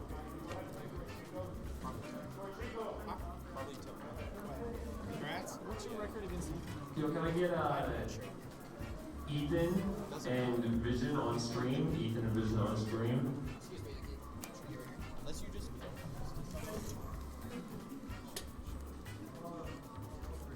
Yeah, you still have a 4-0 record in sets.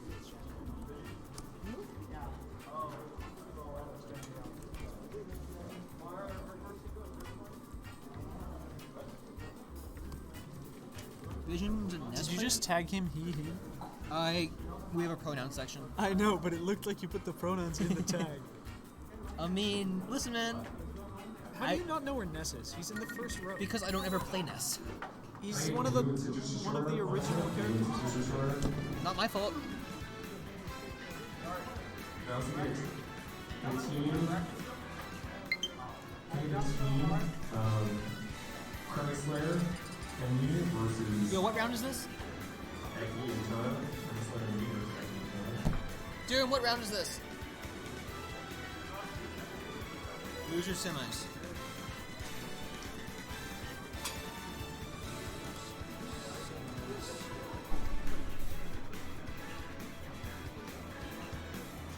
Position. Updates. Okay.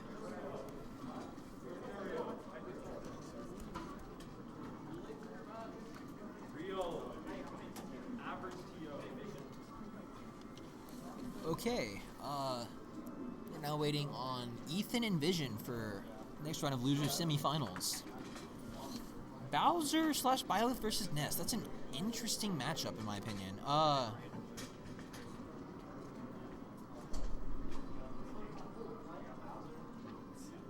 Yo, it really sent the fight for the crown bracket. One of these days we'll figure out how to make that one work.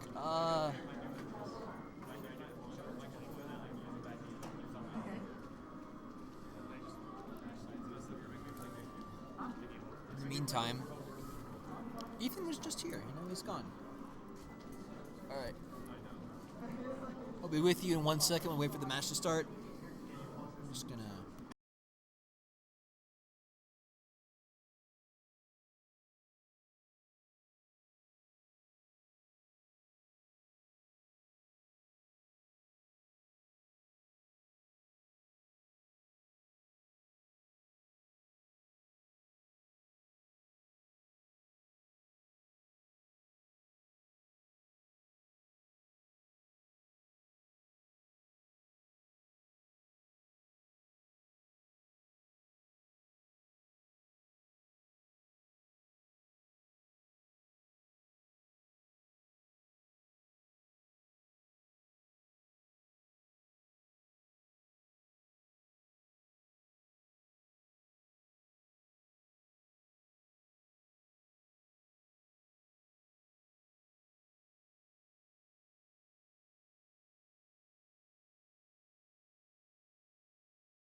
Really feel like talking at the moment, so I was kind of giving. Game transition. All right. Pac-Man up air lifts him up a bit, so it does that. from the last match. Oh, I see. All right, well, we're getting into this game one between Ethan and Vision. And man, these two always kind of go at it. You know, it's always like back and forth whether who takes the set. But I think Vision has previously. I think Vision is kind of up on Ethan according to like the last season. Really? I thought for sure it was the other way around. It's kind of difficult because it really depends. But sometimes Ethan wants to go Bowser, and it's kind of like it's literally just a straight up brawl between them. But yeah, the last few times I can recall, especially at No Dice, it has been in Vision's favor. But that was a clank. Attacks clanking with grabs. I thought this game was rock paper scissors. That was almost really smart, but great drift. Nice forward tilt though to follow up with that. Kind of covered the ledge option there. Yeah, no, that was just really great on Ethan's part. A lot of good spatial awareness right there. Oh, the two. Well, not even the two frame, just the ledge get up coverage. Yeah. Ooh, nice air dodge.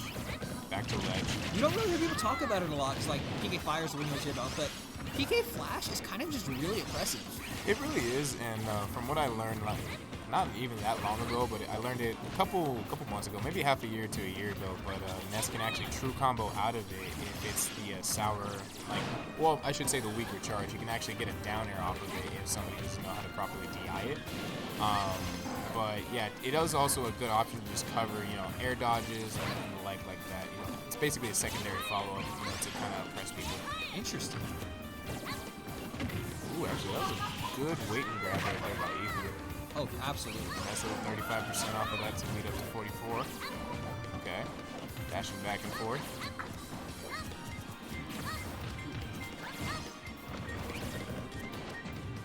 Ooh, Bowser's short hop going, or was that, maybe that was full hop, I'm not sure. Going completely over the Nash dash attack is really funny to me for some reason. Yeah, no, that was definitely a short hop. I don't think he meant it. Yeah, but okay, right there, Ethan was definitely trying to bait out a roll by Vision. Vision was smart enough to not get too scared right there.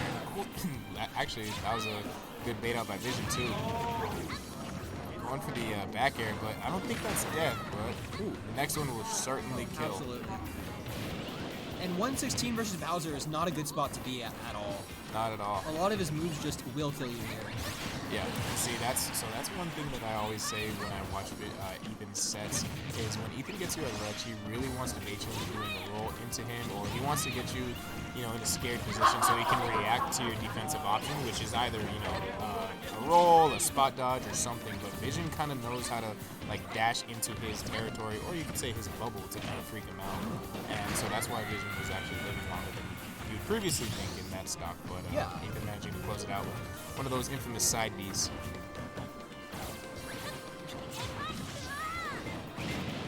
Like that option cover. That was an interesting choice. Yep. Worked pretty well. Not what I expected. Oh god, that was terrifying. That was I don't know if I want to say greedy or really daring up B from Vision, but it was definitely. Vision actually kind of used to do that a lot, in the old days. But he's gotten a lot better at neutral, so he doesn't necessarily need to do it. But I don't think he's dead. No. Yeah. Not quite. Oh wow, Ethan gonna go ahead and drop the punish there. Good run up and grab. Very scary predicament here. Nice snare. Ethan lost his stage control. Yeah. Does get back to center stage. Ooh, the parry forward tilt taking game one. Yeah, no, if he did not parry that, that would have been perfectly safe. So that was actually really smart on his part. Yeah. That was a really close game, to be honest, all things considered. Oh yeah, these two literally have the closest games, and it always goes game 5 situation. So literally, we're just gonna see these two brawling it out the entire set. And I don't think I've ever really seen Ethan try to go Byleth versus this, because honestly, you would think Byleth can kind of stuff out Ness pretty well with her disjoints and her spacing, but Vision actually just does really well at not letting her kind of move. So yeah, I think Byleth also suffers from the speed, and I think Ness, when he's not zoning, he also has a lot of mobility that can just kind of work around those that coverage that Byleth wants to get. Right.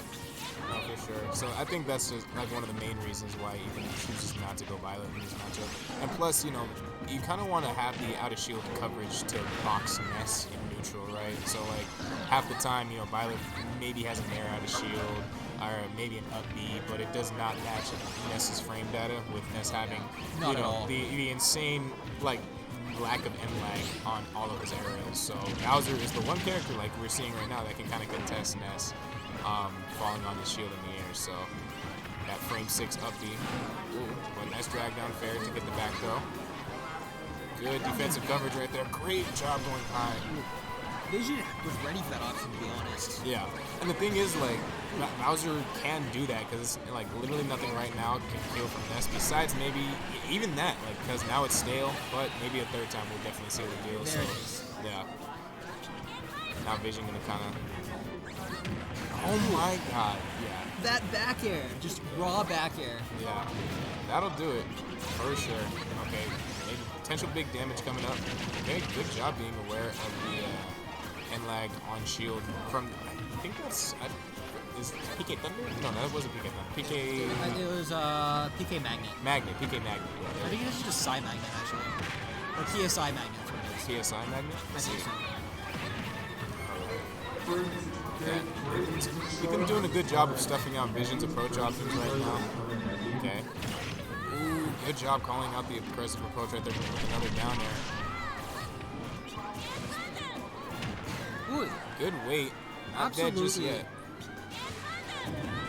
I've seen a lot of just like, in this match specifically, real nice ledge pressure from Ethan, just like calling out Vision's options. Oh yeah, no, and that's where Ethan usually excels, like we talked about earlier. Yeah, it's his ledge option coverage and like how he kind of pins you to the corner and makes you want to be scared and you don't. Oh, this could be bad. That was actually really good in there. Okay, does not get the punish though. That was actually a great drift back to ledge. Okay. Ooh. Okay, missing the. Okay, yeah, parried the down air, but does not get the proper punish. Ethan's still up right now. Bowser at 136 with extra rage, so this is kind of scary for Vision right here. Needs to manage to take this stock as soon as possible. A solid, fair forward tilt. Oh, Yeah. There's the kill. Yeah, a lot of stocks being taken from up air right now. See, that's what I'm talking about, right? Like Ethan just kind of waiting for your option, waiting to see are you gonna be aggressive? Like what's the end goal here? Now I'm just gonna wait for you to air dodge, and then I'm gonna punish with that F tilt. That seals a lot Call of me stock. crazy, but I think all three of Vision stock that game were to F2. I definitely remember the last two, but I do not remember the first one. I think the first one was to side B if I'm not mistaken. Oh, you might be right actually. Yeah. So, but yeah, no, Vision now kind of has to kind of figure out some sort of game plan here, because these, like I said, these two usually just kind of brawl the entire time and see who wins out, and usually Vision usually wins his games by taking stocks very early with edge guarding, and Ethan has not been allowing Vision to get any sort of advantages from early stock leads. So Yeah, absolutely. Oh, that was Ethan's been. I've seen a lot of this from a lot of people. Just like a lot of games that I've commented today have just had these like massive stock deficits and damage their stock, and then it just hasn't mattered at all.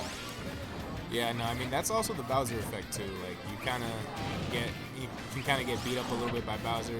Okay, missing the jab lock there.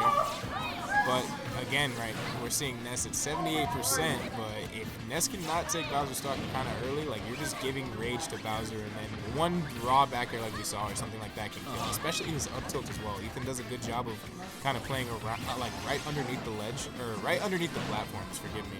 To ooh, that would be terrifying. Yeah, But that could be devastating. Even though I know that can grab ledge, every time I see a Bowser do it, I get scared that they're gonna die. Yeah. Wait. Oh wow, with the not a greedy punish, but definitely thought there was gonna be way more end lag than that. Oh, move me really too. has. I'm baffled that he did lag out of that so fast. Yeah, no, it's kind of crazy. You kind of have to respect it in the sense that like as soon as you see the hit, oh that was a great air dodge play. Ethan doing a good job covering the options from ledge right there. Absolutely, real nice trap off of that air dodge. Yeah. And that was a good nair. See, that's also really good because usually Ethan's probably waiting for a much harder punish or a much harder conversion off of the PK fire. So doing that nair, it kind of sends you at a bad angle if you're not ready for the DI. It's just kind of straight out. Right. It's like, especially if you maybe lost your jump, it can really just mess you up. Right. But, oh my god, did the jump get taken? I think Vision's jump definitely got taken there. I think so. Manages to make it back here. Now, how do you get a combo starter on Bowser? That is the question. You hit him with anything. There you go. Oh, God. Oh, it makes that Is this bad. it? Oh, okay. 62 damage. Actually, that... 76. Yeah, I thought that was going to be the stock, but right Okay, then... Vision just has mad momentum right now, man. Yeah, that's what you see at the top level, man. You can kind of see, like, momentum shift almost instantaneously. Yeah, absolutely. Oh, okay, that is a dead Bowser at 142. Look at how quickly the stocks just like switched up. Like we saw Vision with the jump taken, you know, almost about to end his game, and now Vision is currently in the what am I trying to say? I was almost gonna the driver's seat. Forgive me. I was gonna say the passenger seat, but I was like, wait a minute, that's not right. Okay. Ethan does get back that stage control, which, yeah, there it is. The 2-frame forward tilt. Yeah, he does a good job of, you know, managing to time the forward tilt. Instead of kind of mashing it like you might see a lot of players do. You don't have to call me on that. Hey. Oh, wait a minute. Okay. Doing the PK fire yet again. Okay. And that's just kind of going crazy on the aerials right now. But nice little 33%. Usually that does 35, so I don't know what exactly happened right there. Maybe a bit of stale on the up there. It could, I'm not yeah. sure. Hey, actually, you're right. I think you're right. But good call out on the jump right there. Ooh, I thought we were going to see maybe an F smash punish. I know. If that bear hit, it would have been brutal, though. Yeah, that would have... Okay. Wow, that was actually a crazy pivot. Absolutely. Real nice follow-up to that fair. Oh, wow, that was great spacing on the fair. Back air. Okay. Nice up smash. Vision does take game 3. All right, going on to game 4. Now, I will say that was a huge mix-up on Vision's part because both time, like every single time that Vision was almost going to take Ethan's stock, Ethan's got hit by the down smash, right? So right then and there, Vision switched it up to an up smash. So I think in that very fair frame where Bowser wasn't doing anything, Ethan was thinking like, wait a minute, is that a down smash or an up smash? And right then and there, you know, Vision managed to take the stock to guarantee himself a game 4. So yeah. Real nice. That second stock of Vision just kind of taking Bowser for a run. That was insane. Yeah, that's what you gotta do, man. Like, well, if you're Vision and you see, you know, a big giant turtle lizard, you just gotta combo the crap out of him, man. And, you know, regardless how much damage he gives to you, you literally have to not put on the brakes at all. You have to put on as much damage as possible, kind of like what we're seeing right now. Okay. Oh, I love that B reverse side B. No, that was real nice spacing. Yeah, that was actually really clean. And yeah, these two literally just dish out damage to each other over and over again. The dashing grab, gonna get a nice little 50%.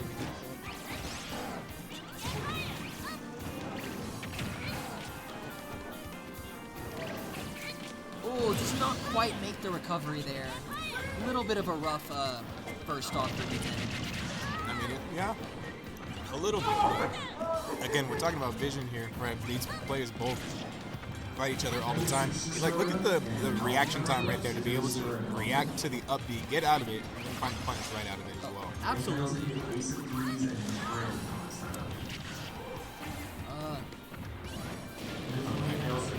Actually, that was really smart. Vision tried to go high to punish the flame breath, but Ethan reacted and actually angled the flame breath upwards too.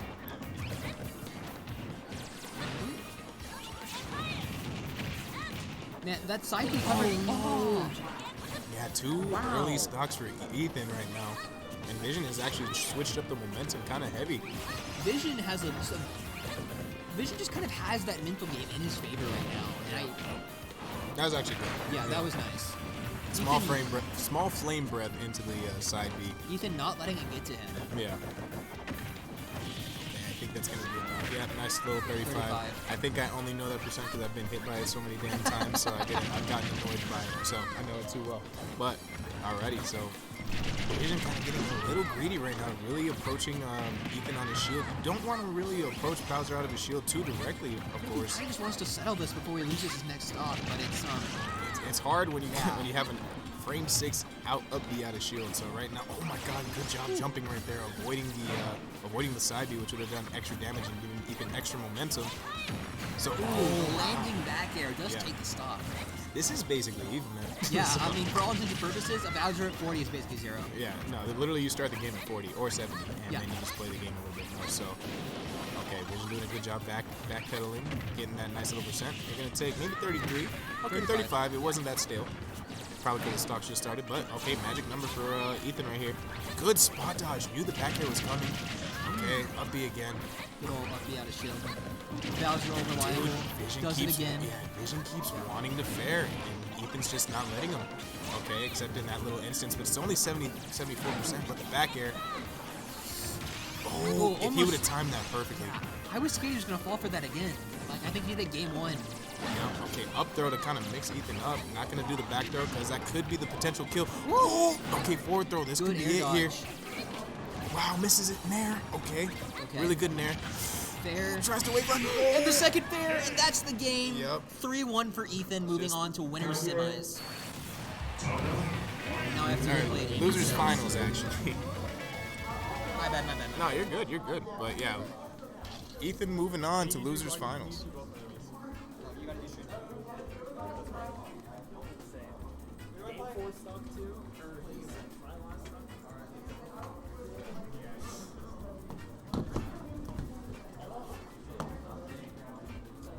Not here. You play Pierre. You play Glue. Yeah, you play Glue.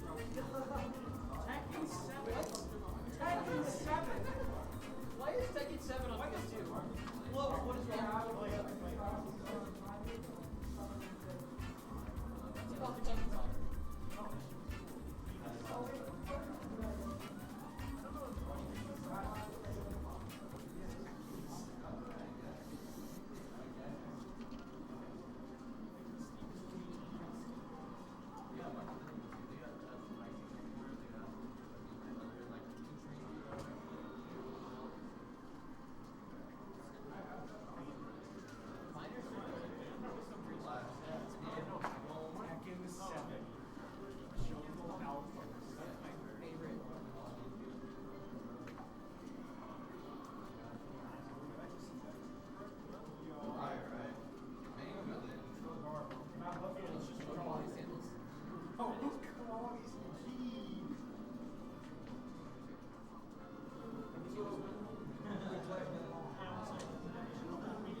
What's good? Hey, what's good? Yo. Alright, we're going to the losers finals right here. We got Tona versus Ethan. What's Gucci? Are you not playing Pierre? Well, I'm waiting for him to end, but let me see. Oh, you're just saying the commentary? Wait, are these two? Wait, did you guys start already? You're fine, go ahead. 3, 2, 1, go!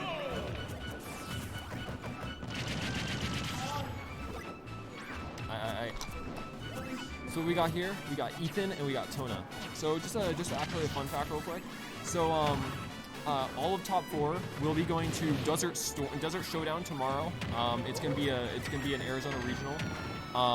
Up in Phoenix. So if you're interested in going and watching that, then please go ahead and support the rest of the AZ scene. So what normally happens is I'm not really sure the recent set record between these two. But in general, Tona initially had like the first like couple couple games lock on Ethan, and then Ethan started winning a lot against Tona. And in recently, I think it's been a little bit more even. Like Tona won by a set recently against Ethan. But overall, these two players are pretty evenly matched up against each other. Tona doing up B high, he doesn't really get punished for it, so no worries on that front for him. But getting sent back off stage, and Ethan with a pretty clear percent lead right now. And Tona's gonna play pretty well to Ethan snatches him up, just grabbing his lunch money, and Tona sent back off stage once again. Throws the bell, doesn't really connect close, but he does connect that time, but unfortunately doesn't get a follow up on it. Just goes for the grab, expecting it to hit a grounded bell. Somehow Bowser F-tilt manages to clank through that key. That's pretty crazy. But really, what's going on in this matchup right here is Ethan wants to play with enough pressure against Tona, right? He wants to pressure Pac-Man enough to the point where Pac-Man doesn't feel safe in camping. Whereas Tona wants to have that spot where he can feel pretty safe in camping. He doesn't feel like super stressed out, and he just wants to make sure he avoids Bowser's major. But Ethan's playing well. He was playing well until he could have attacked into the bell, and it's gonna be pretty close back even again. Tona fishing for that combo starter with a Galaga right there, but no can do. Ethan just punishing it. Ethan doing a lot of like run up shield, trying to bait out these projectiles, or Tona to do some actions right here. Just raw S smash the hydrant, and now Bowser has got the Galaga. What kind of sauce can Bowser cook up with this? Not much from what it seems like it, but Tona putting Ethan back on off stage. A good back air out of shield to punish the unsafe aerial by Tona, and once again seeing him his ledge trap situation.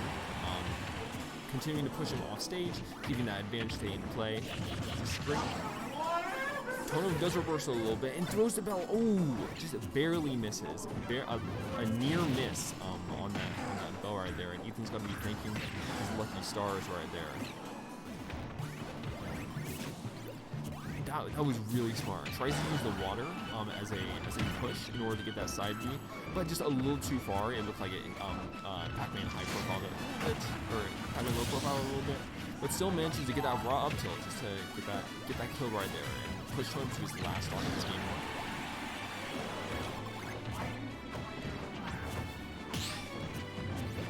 So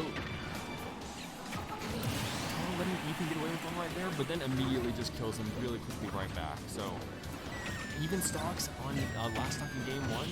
Ethan a great grab out of shield. That's a classic right there. The Bowser up throw into up air. Ethan's got that on lock every time. And Tona just mashing a little bit too many aerials on shield right now. He's getting upbeat out of shield, and he's got to be very careful with that because Ethan will punish you every single time if you do an unsafe aerial on shield. Oh, up airs through the hydrant and it sends it rocketing toward Tona, but Tona dodges it just slightly. Oh, no fair coming out from Ethan, but really, Tona's got to be really aware here. Especially at this percent now, one good aerial, one good move, anything from Bowser will really kill. Stalls off stage, a good stall by Tona, and has the key. Oh, no key combo right there, but playing really defensively around hydrant, really good. Ethan just being a little patient, but ooh, Tona catching his double jump. Oh, the water saving Tona, pushing him just out of that snatch range for Bowser. And now it's last stock, last hit more or less right here. Oh, but Ethan gets the snatch.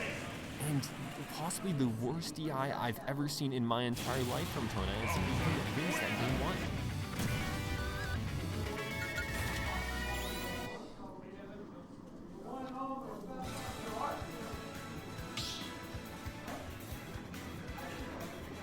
So pretty, all in all,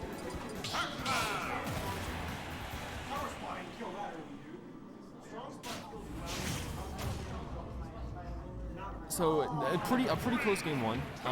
Ethan just getting the snatch at the end, but really Tona shouldn't be like super unhappy with that. It looks like he's just bringing it straight back to PS2. He was like he can win here without any like real issue. Tona did bring it to a last stock last hit game, so it's not like he performed bad. It's just one of those ones where you get to kind of maybe just want to go next and kind of make the adaptations from there. And it looks like he's starting out pretty strong, building a total of 55%, 73% on Ethan, while only having 32% return. Ethan tries to land on him with the flame breath, doesn't really hold it. Wow, that's still sweet spotted. It's a sweet spot F smash on that up B right there.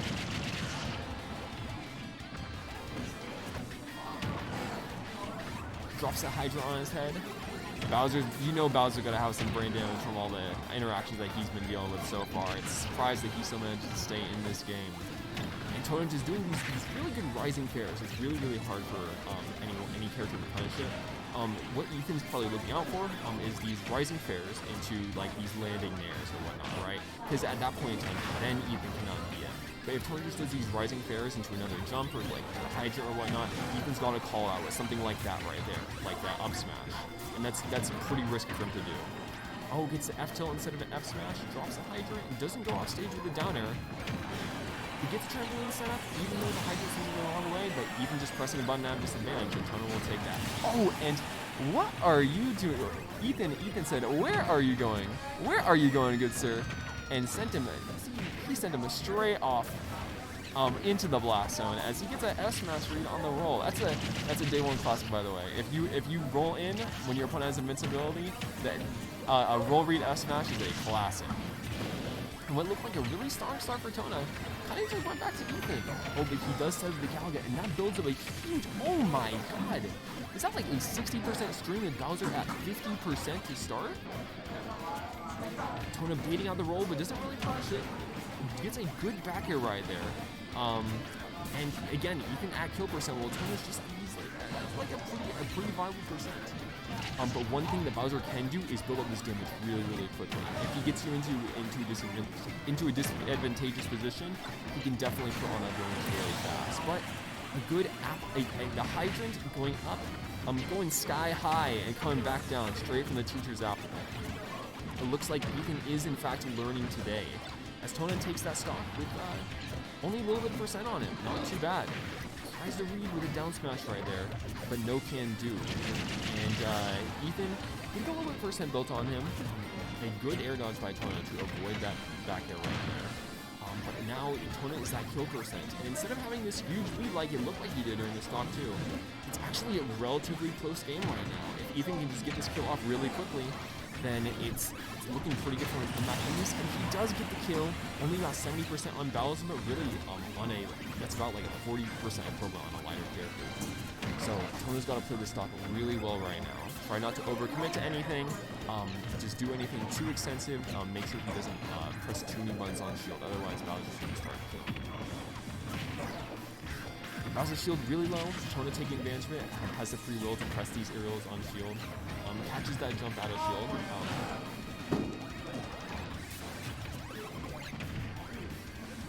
And now it's just a matter of Tona's setting up shop right now, making sure that he knows Ethan needs to get in on him in order to actually do any real damage, right? Ooh, and Ethan going for a crazy Hydra setup there. Potentially looking for a bell into a spike or something like that. Doesn't really get it, but still, it's going to be a really dangerous. It's a really dangerous area for Tona. He knows just at this point in time, one good offstage aerial smash attack will kill him. But wow, gets an up B into a back air. That was some like elite smash hype action right there, like an up B into an up air or something like that. It does land. He does manage to take the game, and it will be game number 3, 1-1 apiece.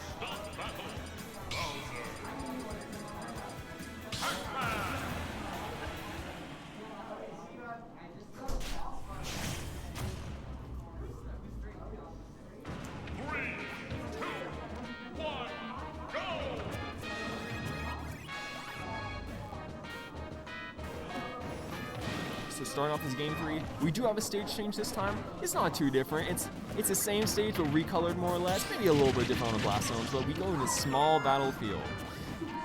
Small battlefield for a big character. Ethan just getting that up B, put a little percent on. Again, game starts out pretty even. Tona pressing a lot of these aerials, Ethan punishing it respectively. So I'm telling Tona, hey, get off me. I'm not that free to, Bowser's not that free to mash on, man. Come on now. Gets it back there, a strong back there putting him off stage. Ooh, Tona bouncing up. Ethan could have punished that. Doesn't really get it, doesn't really get anything, but still has Tona in a great disadvantageous position and capitalizes on that. 2 stocks for Tona, and Ethan sitting pretty. A good recognition. Ethan does that pretty lazy air dodging, and Tona just recognizes and says, hey, you can't be air dodging that on that hydrant. Is a big chunk of damage. Ooh, some good shield pressure right there from Ethan. But Tona getting away a little, mostly scot-free. Dangerous right there. Didn't have a side B or anything, so had to just instant up B. And Tona trying to play just pretty safe, not overcommitting to anything, and playing really well around Ethan's shield, making sure that he's always hitting that like top part of his head to make sure that he continues to poke his shield without any risk. It's a fair into key. Tona's been going for that a lot today, and I've never really seen it outside of that. It's pretty interesting. Yo, this man is trash at commentating. That's messed up, man. Whatever do you? I'm just kidding, he's a legend. That's messed up, man. This man's my TO god, by the way. You guys did not know. Why is Fight for the Crown saying, why is that in the chat? Yo, I don't know, we need to fix that. It's probably because like the explanation from Brack has been updated.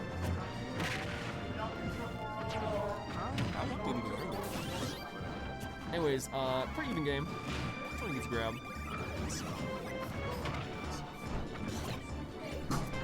Can I get Team Grizzly versus Team Dario in 1998 Toyota Trivia?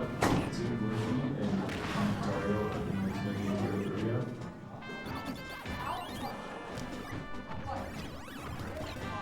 Ooh, a bell stun just to put things back into neutral. That was a great play by Tona right there, reversing it. And as we can see, I'm now back into the commentary scene right now. Wow, up smash out of shield. I've never. That's a really crazy option. But the bell not killing Bowser at 153% after hit. That is insane.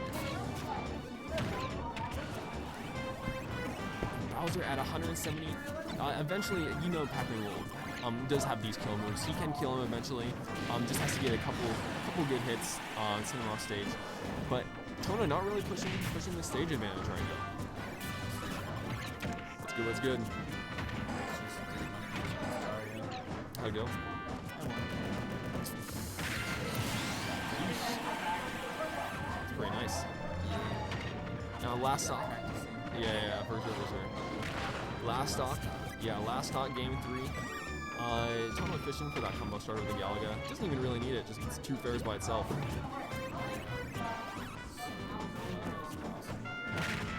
Yeah, Galaga's one of those moves that's just like, even at like high percents or mid percents, you know, oh, no way, the buffered option right there.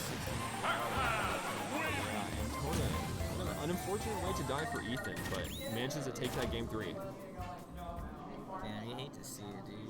Yeah, it's just one of those ones. You just gotta, you know, it happens, you're like, man, just gotta go next, gotta go next. Gotta shake it off.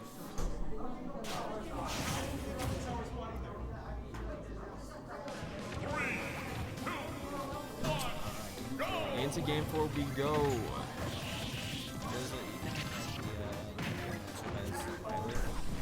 I'm not sure if he doesn't like the matchup as Violet, but his Bowser has just a pretty good record on Tona as a whole. Oh, okay. And yeah, probably. And I know he's spoken to me personally before, and his opinion on Violet and Bowser is he likes Bowser as a character so much more.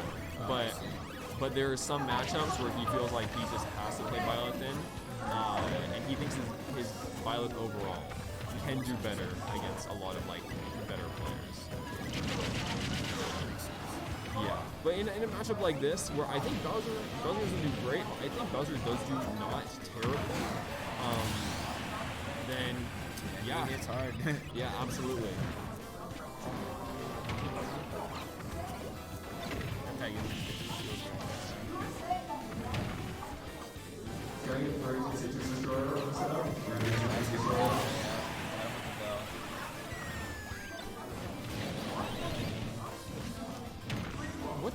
happened there? Wait, did he high profile that or did he clank with up B? I didn't see.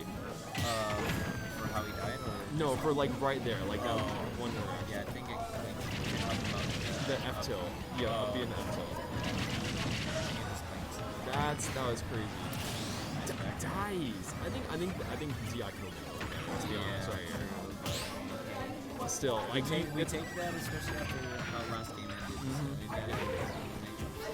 Yeah, it's one of those quick ones where it's like it happens. You're like, Shake it off, and then it's bring the pain the next game. Yep. Gets a bell, trying to fish for those, trying to fish for that just kill confirm. Bell F smash of course. Nice pivot grab. Great pivot grab right there, and gets just straight up there. 35%.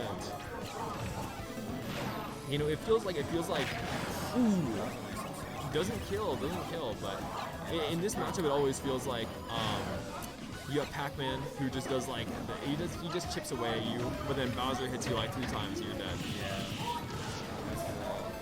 Power of the heavies. Yep. Barely living.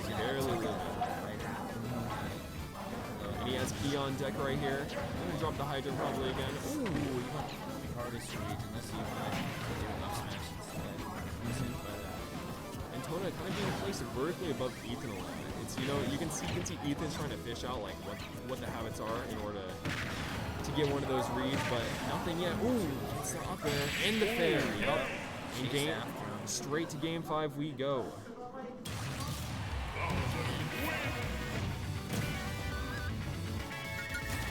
So first 2 games are on PS2, second 2 games are on Small Battlefield. What's Tony saying? So, Bowser kills Well, especially, see, that's the thing. Like, Tona's, so, I don't know how much Tona's getting killed off the side versus off the top. So I think if Tona feels like he's getting killed off the top a lot, then it's like a decent stage for him, especially because Pac-Man can kill really early off the side.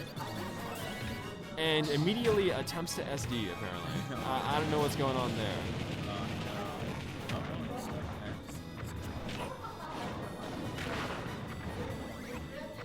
Yeah, Tona almost...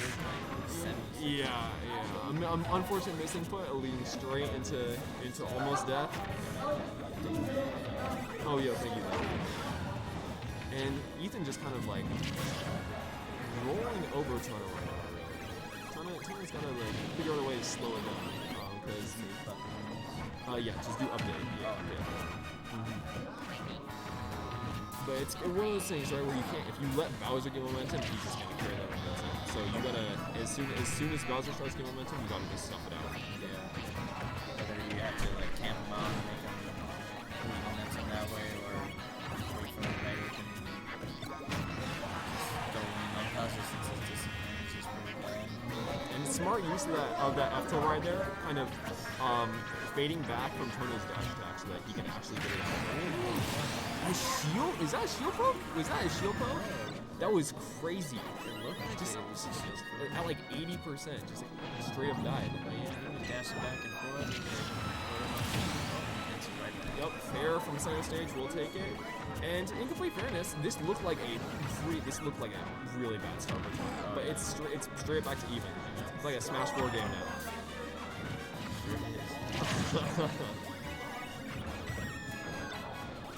Tona just fishing for these combo starters. Interesting down throw of the Galaga. I'm not sure if he was trying to do something crazy there, or if it was just like missing or something like that. But I mean, Pac-Man's got a lot of mix-it potential, so he's probably going for something. Yeah. Ethan trying to catch the roll with that back air, with that short hop back air. Doesn't really get it. Does get He's just trying to fish for that, just these like meaty moves. View versus what bounces the flame breath. Doesn't really get anything off of it, but does get that poke right there with the falling there. And a good F tilt from Tona. Both characters pretty much at kill person right here, and that is going to be a kill. Wow. And Tona bringing Ethan down to his last stop in game 5. And one thing that's been really interesting is wow, just straight up us matches and even percent last stock, 0%. Who's gonna take it here? One thing I think has been really interesting is Ethan has been really hesitant to give. What? Wow! No way he really does that. I think one thing that's been really interesting is that Ethan's stopped up B. He stopped up being or feeling as safe to up B these Tona's aerials out of Shio. And as I say that, he up B's Tona. But Ethan's got to play really carefully here. Tona's got that bell available, and if he gets an F smash on from one side of the stage, Super careful. yeah, Tona's just playing really smartly around Hydra. He doesn't want it. Nobody wants to interact with Bowser. Let's be real here. It's about. Oh! Is he going for the sauce? Oh! No! Wait, he's living. He drops the controller. He drops the controller for some reason. A preemptive pop off, and will it come back to bite him? Oh my god, he smashed my head. Oh, he gets out B. Ooh, Ethan putting on the pressure right now. What? Oh, gets F tilt. Gets F tilt. Oh my god. Oh my. Yeah. Hey. Eat smash.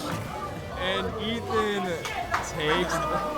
takes it in game 5. Damn.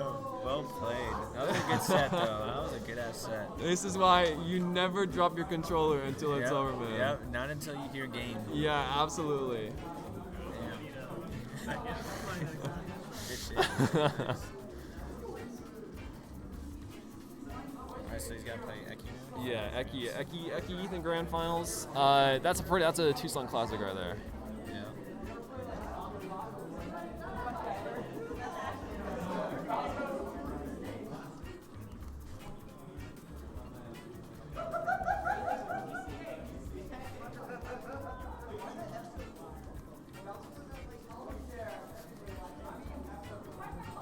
Palu Palu.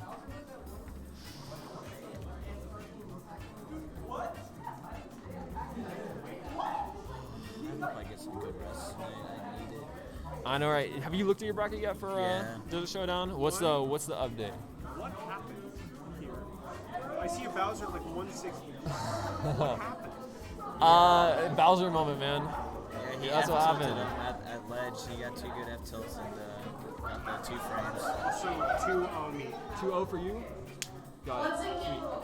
Once again, I still have a parking ticket up in the back, so check your pockets, wallets, whatever you think you put it in, because you gotta have the ticket to get out of the garage. Can I get juice and bridge on this side? Juice and bridge? Fuck.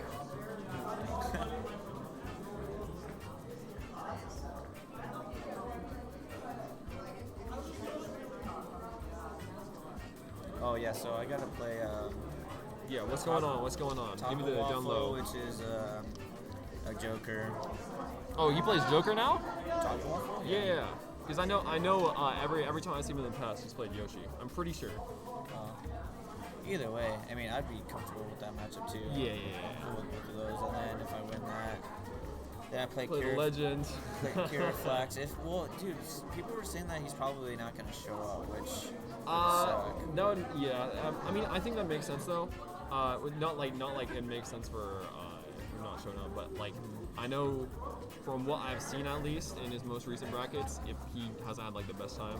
Yeah. So if he's getting frustrated with the game, it makes sense. Yeah, and I know I've talked to him like at our last monthly that we had here.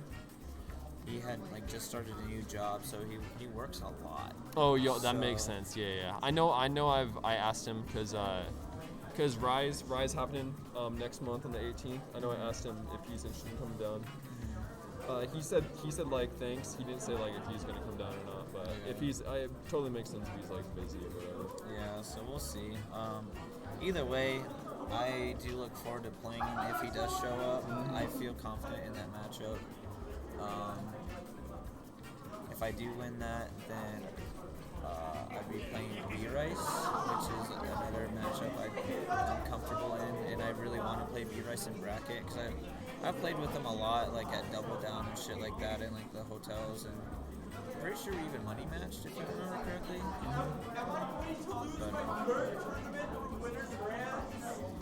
Real.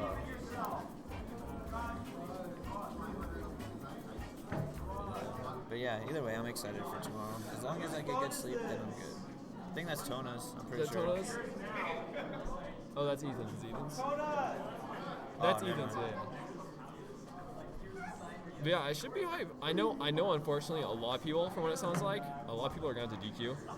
Really? Yeah. Not like from Phoenix, but from Tucson. I know there's a lot of people who are DQing. Like Flowz said he's not going to be able to make it. Why? And the Twins aren't going to be able to make it either. Really? Yeah. Oh no, that sucks. Yeah. That's gonna change bracket a lot. You heading out? Huh? Are you heading out? No. Oh, okay. The double. Oh, okay. Are we gonna finish that? Well, I'm gonna try to, but like people still got amateurs and stuff going on, and two teams are currently in grand finals right now. So. What teams? It's My Venom, teammate, yeah, and then you and Eki. Oh, that's it. Yeah. Yo, Kremit, are you heading out?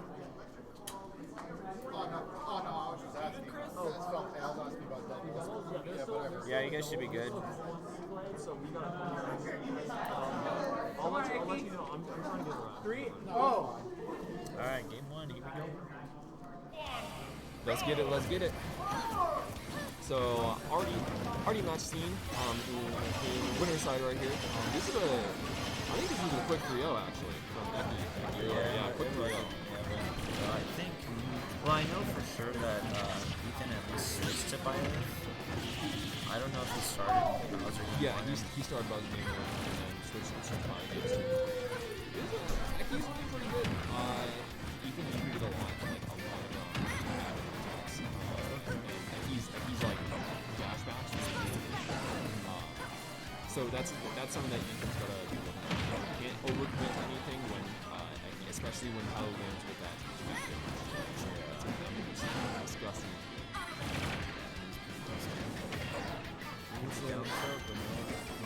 No follow-up, yeah, not really. Probably waiting for it to air dodge. Yeah. Gets a rising back here, and Ethan's kind of beat up right there. You guys in it? I'm pretty sure that actually DI out right there. That was a big boy. Yeah. Probably at that percent too. Yeah. What's kind of interesting about this is that outside of this tournament, Ethan's kind of like destroyed Eki, I'm pretty sure. Yeah, he was for a lot against Eki last season. Yeah, and I know Ethan has been in the tournament for a little bit. I think it's been like a couple of weeks, something like that. But still, I'd expect this to be like a pretty close set, at least. It feels like Ethan's warmed up a little bit more now. Yeah, gets an F tilt, and we know a lot of Palutanas actually. Really? Yeah. Because it's supposed to be pretty winning for Palutena, right? Or it's supposed to be at least winning for Palutena. But it requires what a lot of Palutena players say is it requires a lot of discipline. Because and by discipline what they mean is they mean they can't match aerials on Shio like they normally do. Interesting.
almost like a 0 to death to tie it up, and now Eki is turning in favor. Ethan gets a grab. Oh, doesn't he get a follow-up right there? Some damage, but yeah, he's in a terrible spot. Yeah, nothing too crazy. Oh, gets a weak hit of Nair. Gets a grab off of it. Ooh, tries He had to the right idea, but this was just a little misspaced. Yeah, execution was a little too slow. But really, this is really kind of kill-based. I mean, both these characters. That fair was a hit. Oh, good DI, yeah, good DIN. That's kind of the thing with Eki actually doing a good Nair off stage and getting caught on side B. Yeah. Game 1 going to Eki. But Ethan does with that DIN and that down throw. You do have to kind of be careful of it with Bowser because of up air. But since DI out and back air catches it anyways, just because Bowser's so big, it's gonna help you live for a little bit longer. Where's the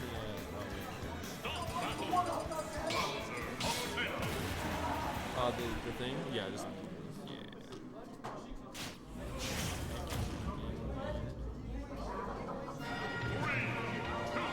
And Ethan this time sticking to his guns. No pilot swap this time. Just gonna run it out with the Bowser. Wants a smaller stage, so I guess probably can't get too far away, but the stage choice or stage switch doesn't look like it's it's supposed to be 2%.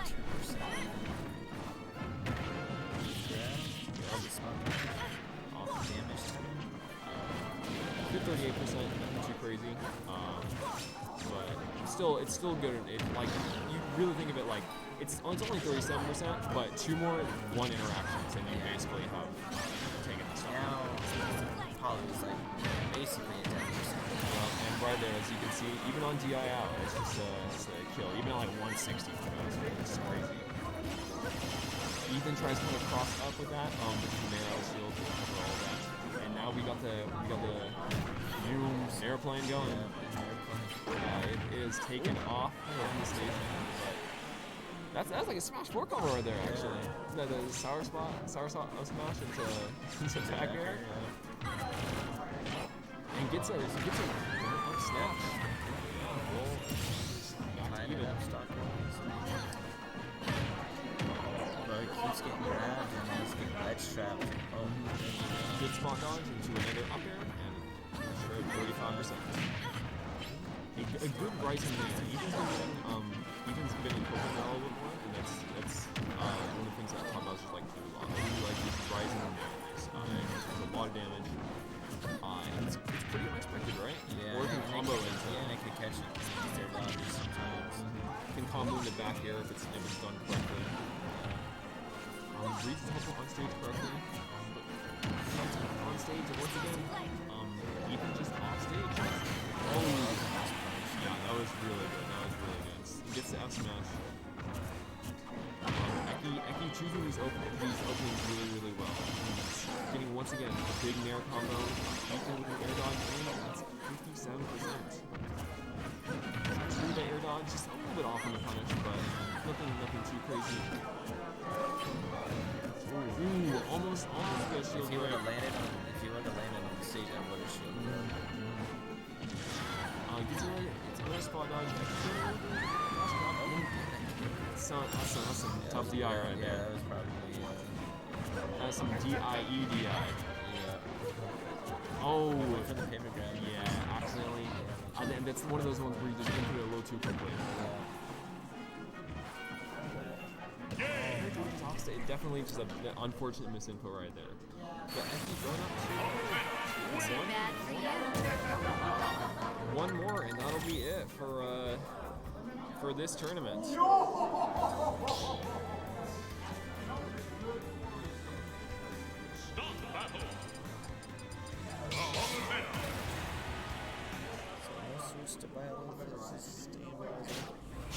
I mean, feeling comfortable on the Bowser. I mean, the game's having. It's not like the game's been like crazy one-sided or anything like that. Yeah. It's just Eki's ended up executing like a little bit better toward the end, and Ethan's probably gotta clean it up.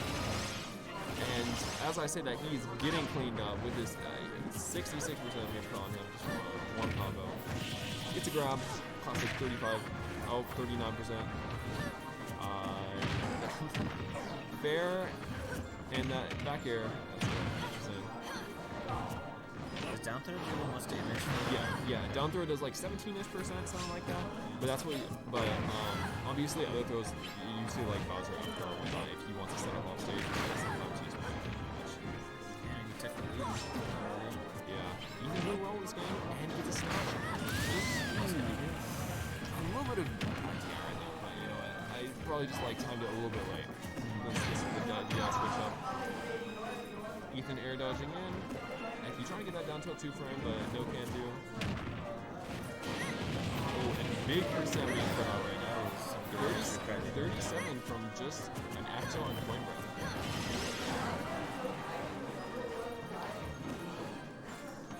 Ethan back at ledge.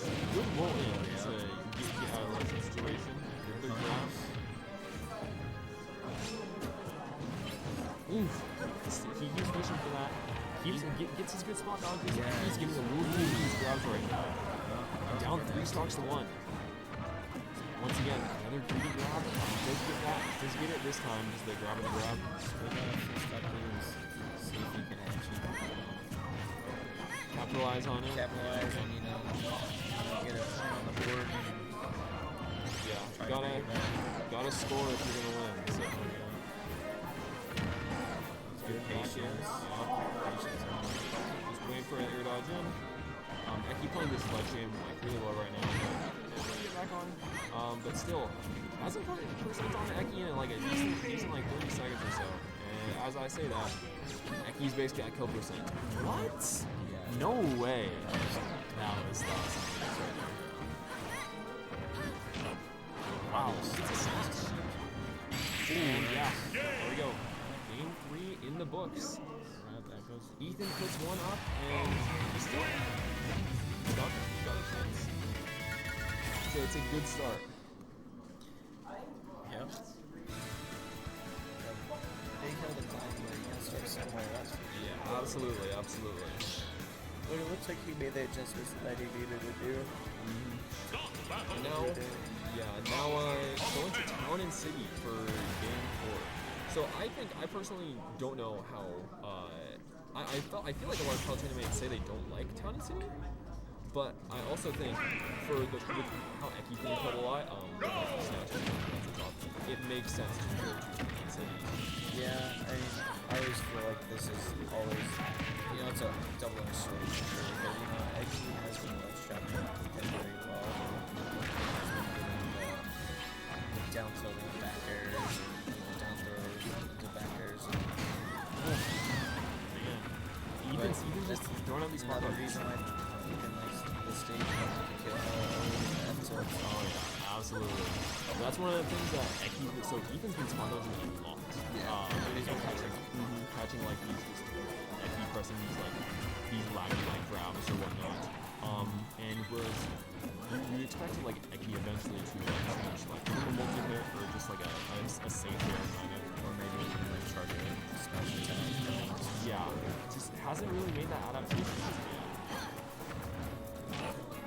Gets a good dash knock into that short hop grab or side B. Oh, nice parry on the last hit. The landing hit at X Smash. That's gonna do no Town City's living.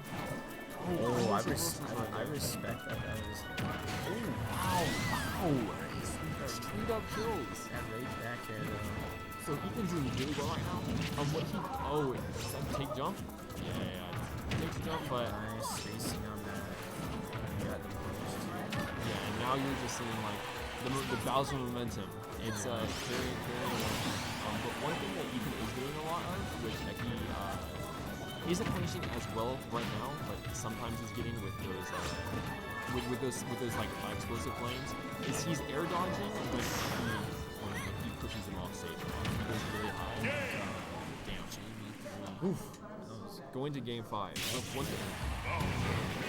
And Ethan got on momentum right now. He's smooth. He's on it. But but Eki also isn't punishing these like air dodges that Ethan's doing really high, where he doesn't need to air dodge at all. He just needs to jump out or just like hold in or anything like that. Because the only option if Ethan air dodges really up high right there, he's got two options. He's got jump and up B, or he's got go low and up B. So. Thanks, guys. Alright, game 5, we're going back to PS2. If Eki's gonna make the adjustments needed to deal with how he can focus his play. 7 minutes. This can be good. Barely even that.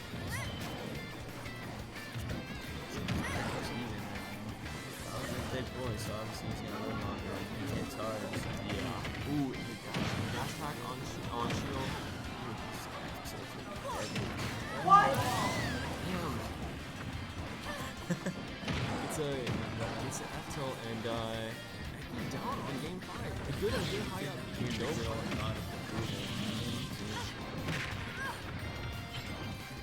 50% just from one interaction. That's a lot of damage. And now you can see Eki's getting a little bit tilted right now. You gotta completely compose Bowser. If Bowser gets in your head, you guys have to handle it. You're playing at a really good distance, Austin. Yeah. stock wise, but great ledge trap right there. And the Nair plane starts again. His take-off is ready. It doesn't fall for that second up air, but it's still like a great 58%. Basically pushing the game entirely back to you. Yeah. And now he's got a better handle on it. Making sure to space and be safe with these short up edges, not trying to overcommit on Ethan and get herself killed. Ethan's the offstage air dodges, but wrong. Gets caught by that. Ooh, wow! It's not going quite yet, but another nail push Ethan off stage, and again another air dodge right there. This type of position where he knows it's just it's a free time right there for Eki. On game-winning stop for Eki right now, just capitalizing his last on Ethan. And Ethan on the 7%. Gets a good nair, but you gotta imagine if he's pushing the advantage right now, and it's looking looking more and more like he's just gonna capitalize on this. Good up from Ethan. Gets a snap. Not quite killing. barely missed a pop from my own. Oh, and that one was up.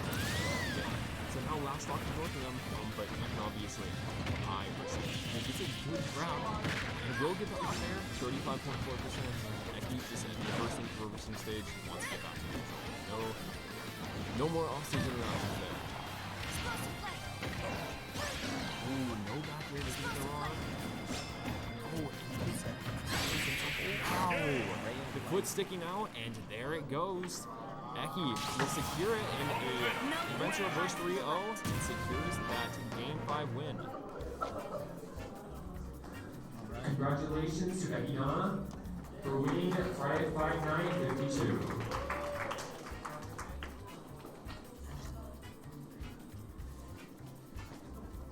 With this being said, it is 9:50.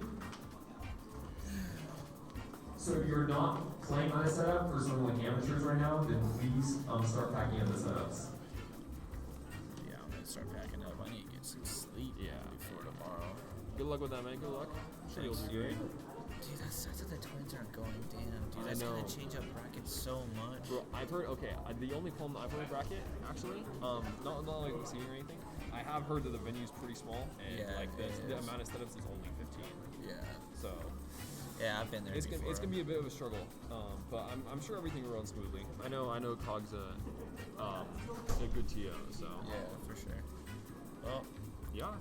It's gonna Thanks for coming out, commentating, man. Yeah, for sure. That was a good time. Hopefully next time I'll be able to make it on time so I can compete. For sure, for sure.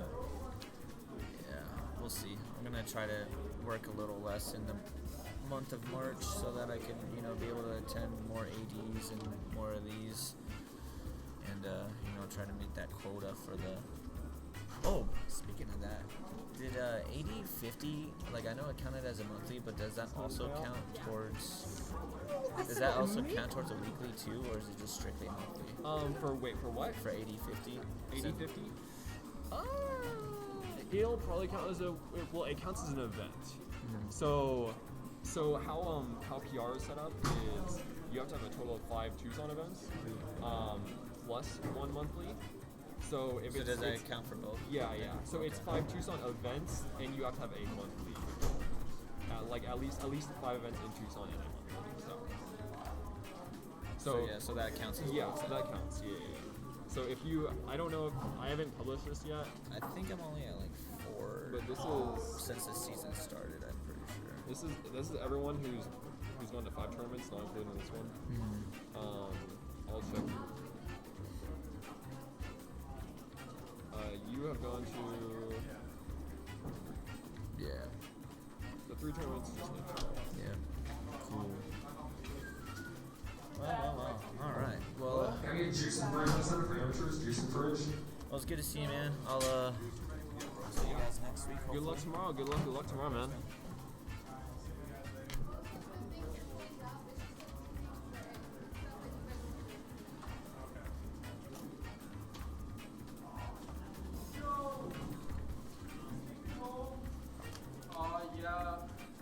Just a heads up, guys.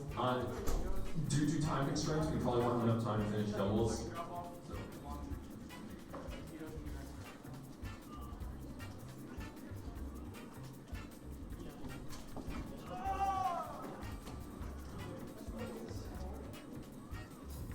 Thank you all for coming out, and to those of you who are going to Desert Showdown tomorrow, good luck and have fun.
Yes.